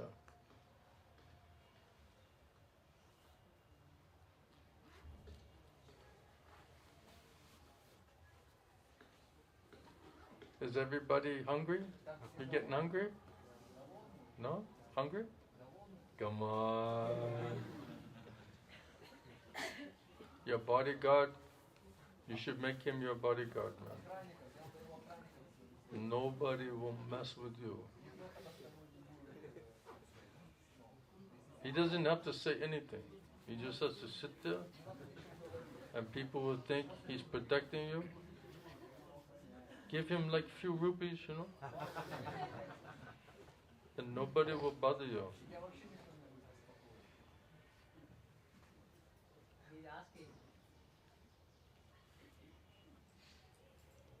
So somebody, some injustice is going on. Something inauspicious is going on? Injustice.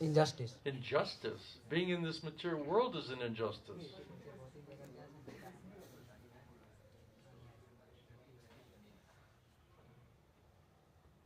What happened to our friend Devaki? Yeah, he just left now. So somebody is just looking and not doing anything, but there is some other person who is fighting for, like, again. They're looking and not doing anything. Yes. They're looking is doing something. What are you doing? I'm looking. My savior is looking.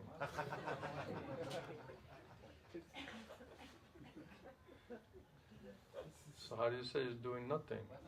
He's speculating and he's looking. Glancing. Huh? Glancing. Yeah, he's glancing like Mahavishnu. He's looking and he's blessing. So somebody's looking, blessing, and someone's doing something? Yeah, somebody is fighting against injustice. So what is the destination of two kinds of people? Fighting against injustice. Are you fighting against your own mind and senses?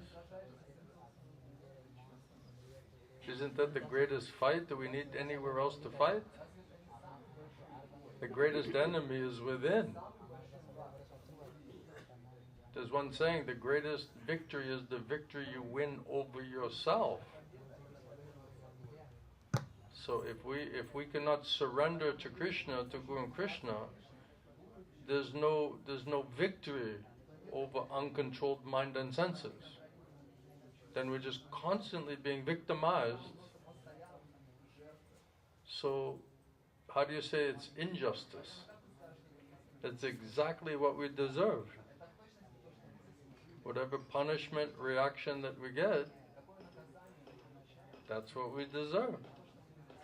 But the mind says that's injustice. But there's no mistake. Not a blade of grass moves. So what are we considering injustice? So you're telling Krishna is doing some injustice to you? So it's a matter of our perception of injustice. Not a blade of grass moves, there's no injustice.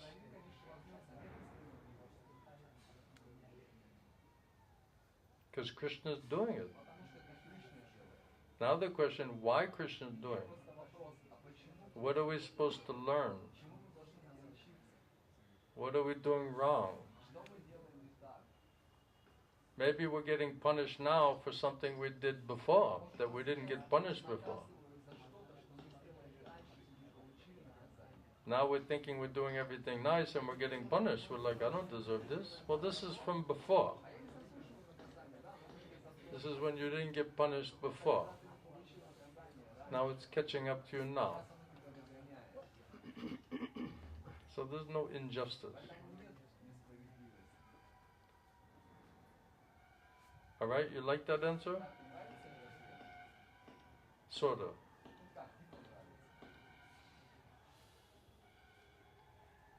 All we can do is do what we're supposed to do.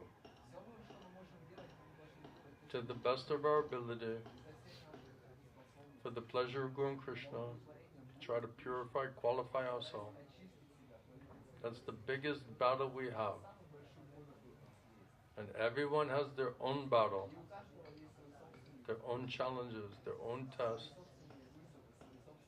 And Krishna is training everybody through his material energy. So material energy is punishing us, teaching us, training us. That's Krishna. So we should always think, what is the lesson here? What is Krishna trying to teach us? And if we don't know, we ask Krishna, please teach me, please help me to understand what is lesson. What am I supposed to learn from this? Then Krishna will show you. Alright? I'm not sure if I totally understood your question, but that seems to be the answer. Any last thing?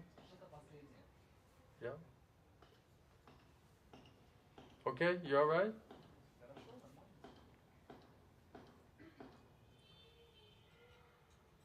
I think your question was if some injustice is being done, but someone is just looking and not doing anything about it. Is that right? Is that the point? So if you can help the situation in Krishna conscious way,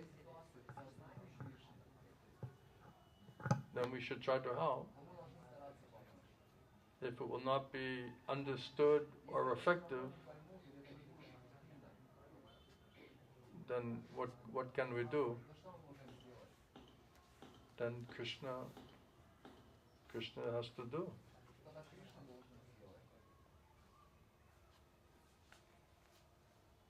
Pray to Krishna. If you can't do something, Krishna. I saw one thing where someone was bullying some smaller boy.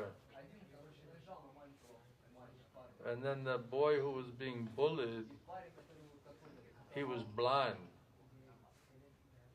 So some bigger guy is like bullying smaller guy, boy, student, and he's blind.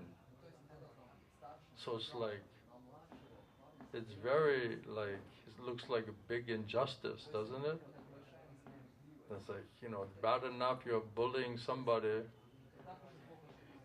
but the guy's blind, and you're like, hitting him. And so all of a sudden, out of nowhere, this other student came and just punched that bully and knocked him out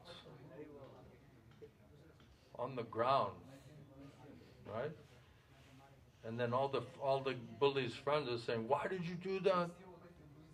He's saying, "You see, he's bullying this boy. This boy's a blind boy." So it's like an instant karma. They call it like an instant karma. So some injustice going on there, and then Krishna prompting some other guy to come and just beat that guy, knock him out, teach him a very powerful lesson. When he woke up, then this other guy said, "If you ever bully that boy again, he's blind, I will beat you." So Krishna managing everything. And then who knows, maybe blind boy in previous life, he was beating somebody. Maybe he was beating a blind boy in his previous life. So karma is very, very difficult to understand. Very, very difficult. So unless Krishna is prompting you to do something to see if you can help, better just don't involve yourself. If you're not physically capable to protect someone, you're not intellectually or spiritually capable to help or protect somebody, then what can you do? All right, a little bit more. because I want him to be a little more satisfied. All right, last thing. Before everyone has a revolution and walks out and just gets together and says, okay, let's get out of here. Hare Krishna, Srila Gurudev. My question is, Maya will never say you to serve devotees and help in service and do something positive. First of all, are they devotees? Right? Otherwise, everyone can say, look, I'm devotee, you should serve me. So is that Krishna? Or is that Maya? So therefore we need a clarification, guidance, who are our direct authorities, who's helping us to understand. Right? It's like if the Mataji can sew. Right? We have one Mataji, she's sewing. Every time I need something sewn, I ask her, can you sew this thing? But can you imagine everybody needs something sewn and everybody comes exactly the same time and just fills up the whole room with clothes? Like, how do you keep up with everything? Right? So we have to, or like Arjun, he can fix different thing, right? Then everyone's like, oh, this is broken, or I need this fixed, I need that built, right? So you can be endlessly engaged.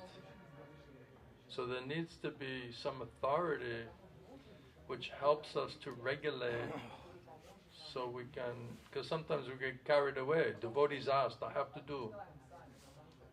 So we have to just have some guidance, association, so we can regulate how we're handling all of the different responsibilities that we have.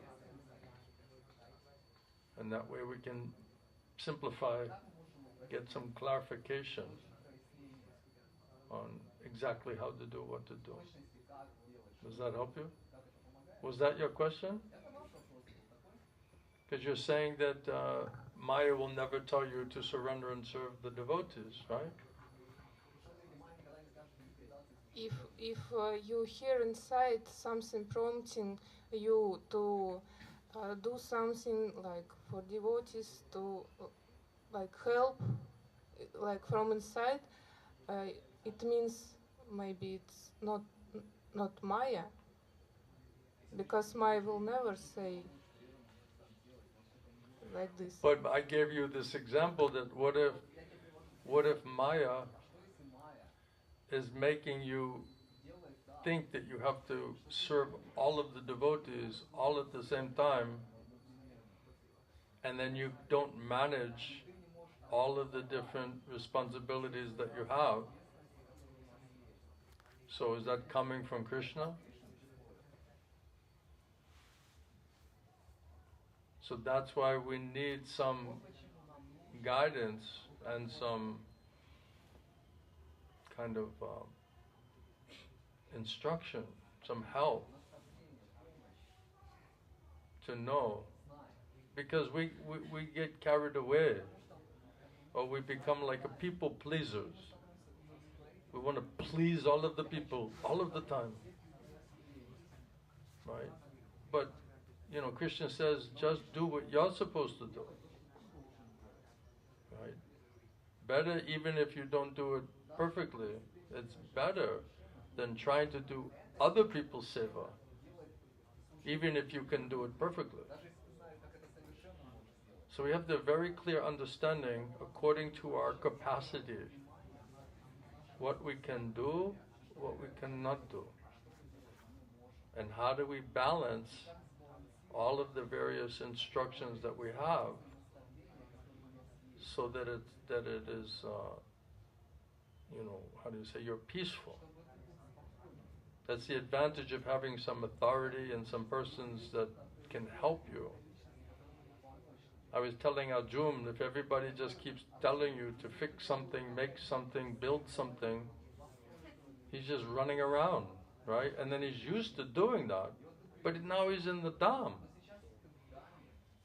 So he should be hearing and chanting and just being more peaceful, right? But he's so used to just trying to, and then everyone knows he can do certain things, so everyone has some project, something built, something fixed, something screwed, something cut, isn't it?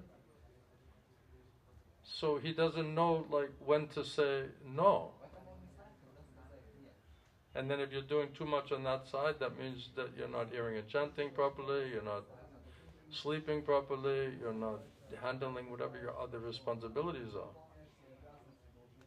So I was telling, if anyone asks you anything, just say, I'm willing to help everybody. But just go to Devaki and just have Devaki, arrange my schedule. Right? So now Devaki, because he's trying to help him, he can say, okay, this is too much. You should hear and chant more. Why are you just running? So he's helping to balance, especially when you have different, multitude of seva. So sometimes we get carried away, we don't know too much, too little, add this, subtract that. So we need some guidance. Husband, authority, guru, manager, like this. Allow Krishna, Guru and Krishna to use these personalities to help us how to manage it.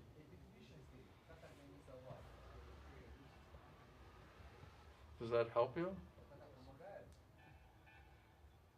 So if your mood is to want to help, of course devotee mood, I want to help, but please understand I'm also trying to balance all of this other responsibility.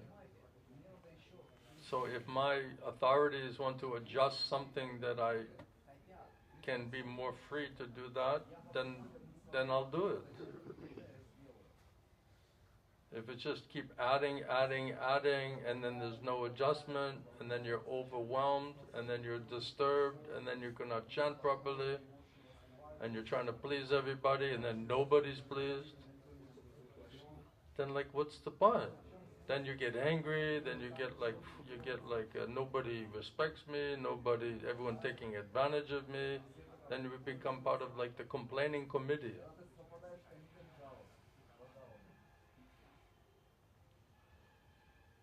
So that's why instead of going through all of that, better just manage it with some authorities that you trust, who are responsible, working with you, and just get some balance, some clarification. Didn't we have this famous Russian devotee, said the golden middle?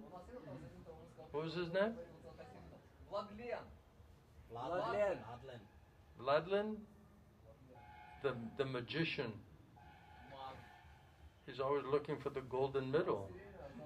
But in some ways it's really true. Because we're very extreme people. We're going from one extreme to the other extreme. We're either all in, all surrender, or I don't want to do anything. So because we have this tendency, all or nothing, then we have to make it balanced. We have to make it workable, practical. That's why we need some persons who can help us to do that. And if those devotees cannot, or if they have some question, then they ask me. And then I give my idea, the way I'm looking at it. So if they cannot satisfy you, and you still have question and doubt, then if your authorities cannot pacify you, then they should bring it to me. Because you should be as peaceful as possible, and everything should be very clear as much as possible, especially when you're, have many different types of responsibilities. When you're multitasking, the more simple it becomes, clear it becomes, the more peaceful you'll be. Then you can chant, then you can do your other seva. And then if you're trying to chant and it's like everything's an emergency. Right? Everything's an emergency. I can't chant because everything's an emergency. Right? So just chant and all your emergencies, most of them will go away. And then when you're ready to handle the emergencies, you're in better consciousness and have better intelligence to manage the emergency, which is not really an emergency. I mean, sometimes emergency happens, but that's rare. So everything's not that much of an emergency. Just chant, be peaceful, and handle it later, unless it's a real emergency. You know, if the house is on fire, you say, well, I'm going to finish my rounds.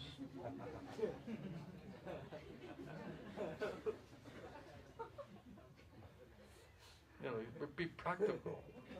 You know what I mean? Gurudev said, finish your rounds, you know. The whole house is burning down, you know. Have some common sense, you know. Go outside, sit underneath the water and chant. Finish your rounds, you know. So we just need some guidance. We need some confirmation, reconfirmation. And if you keep praying to Krishna for that, Krishna will give you that. It may manifest through this devotee or that devotee, or may come to me. But somehow or other, that combination, somehow or other, if you sincerely want to know, Krishna will balance it for you. It's kind of like having an old car. Like you go to the mechanic, everything's balanced, everything going nicely, and then you're just using every day, and then the tire falls off, and you know, you need some oil change, or right? So you have to maintain it, right? So you have an older vehicle, things happen, so then you just have to adjust. It's not going to just be perfectly, eternally the same. Every day it's some new thing you didn't expect. So just got to keep a cool head, get some confirmation, ask for some help, pray to Krishna, and just make some adjustment till it works. Keep it simple. There's one saying in English, K-I-S-S, KISS. Keep it simple, stupid. Don't overthink it. Right? Sergei got sick, he's practically leaving his body, you know. He's like ready to die. And he's like, no, I'm just trying to figure out what to do, you know. Wasn't it like this, Devaki? Right? He wouldn't listen to anybody's advice, and he's got like 109 temperature or something. That's usually not a good number, right? One devotee, he was in the hospital, he had like a major medical problem. And he was almost dying, he was like in a coma. And he was like living off of this intravenous drops, and he was just trying to survive, you know. And then some devotee came from the temple and started like preaching to him, you know, that you should get your beads and you should finish your rounds. Right? And this guy's like, he's like, I'm trying to survive. I can't even lift my hand. What did he say he was? He was like a vegetable. Yeah, he said I was in the vegetable state. He's like a vegetable, and some fanatic is coming in saying, you know, make sure you finish those rounds, you know. And he's just like squinting onto his eyes, like, what is this guy talking about? Right? And then he starts saying, you know, I'm going to leave some books here for you so you can distribute them to all of the nurses and the doctors and the emergency medical, right? The guy's in a vegetable state. Right? He's living off of some dropping water. He can't lift his hand. And then someone's coming to preach to him. finish your rounds and make sure you distribute all of these books to all of these people, you know. It's a little fanatical, isn't it? Don't you think? So you got to be practical. And we're not so practical. We overdo it, we exaggerate it, it's all or nothing. It's either everything or nothing. It's either heaven or hell. We're completely ecstatic, or we're absolutely ready to kill ourselves or somebody else. Like, this is very extreme. So we need some devotees, Krishna, to use some devotees to just help us to like keep it like as stable as possible. Get some clarification. No, I'll figure it out. I'm my own authority. Okay. But, Krishna wants to help you, Guru wants to help you. But we're not always so open. When everything becomes messed up and unmanageable, mismanaged, and we're in a state of complete disturbance, then we have to get it clarified. But it's better to clarify it before it gets to that stage, because then it's crisis management. I know what is crisis management. Just going from one crisis to another. Self-inflicted crisis management. It's like a fireman who's lighting the forest on fire and then rushing to put out the fire. Right, we got a fire. Right, and he's like at the hoses in the truck and everything, and like sweating and trying to put out the fire, and someone's like, who set the fire? It's like, I did. So we're setting our own fires, and then we're like trying to put out the fires, That's a crisis management. Self-inflicted drama and crises. We don't need any other help, right? It's like it's like a one-person play, one-person drama.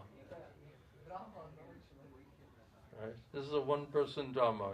I create the fire, and then I almost die creating the fire, and then I almost die putting it out.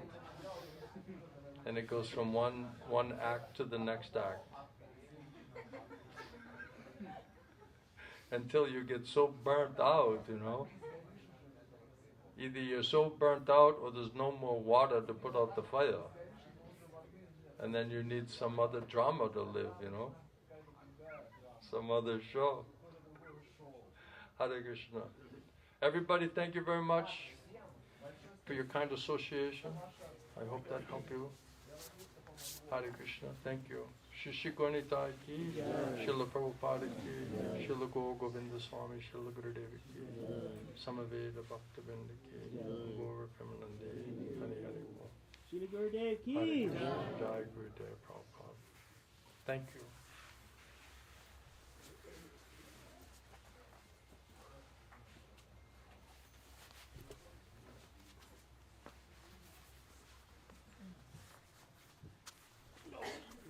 Oh, okay. Let's hand out some cookies.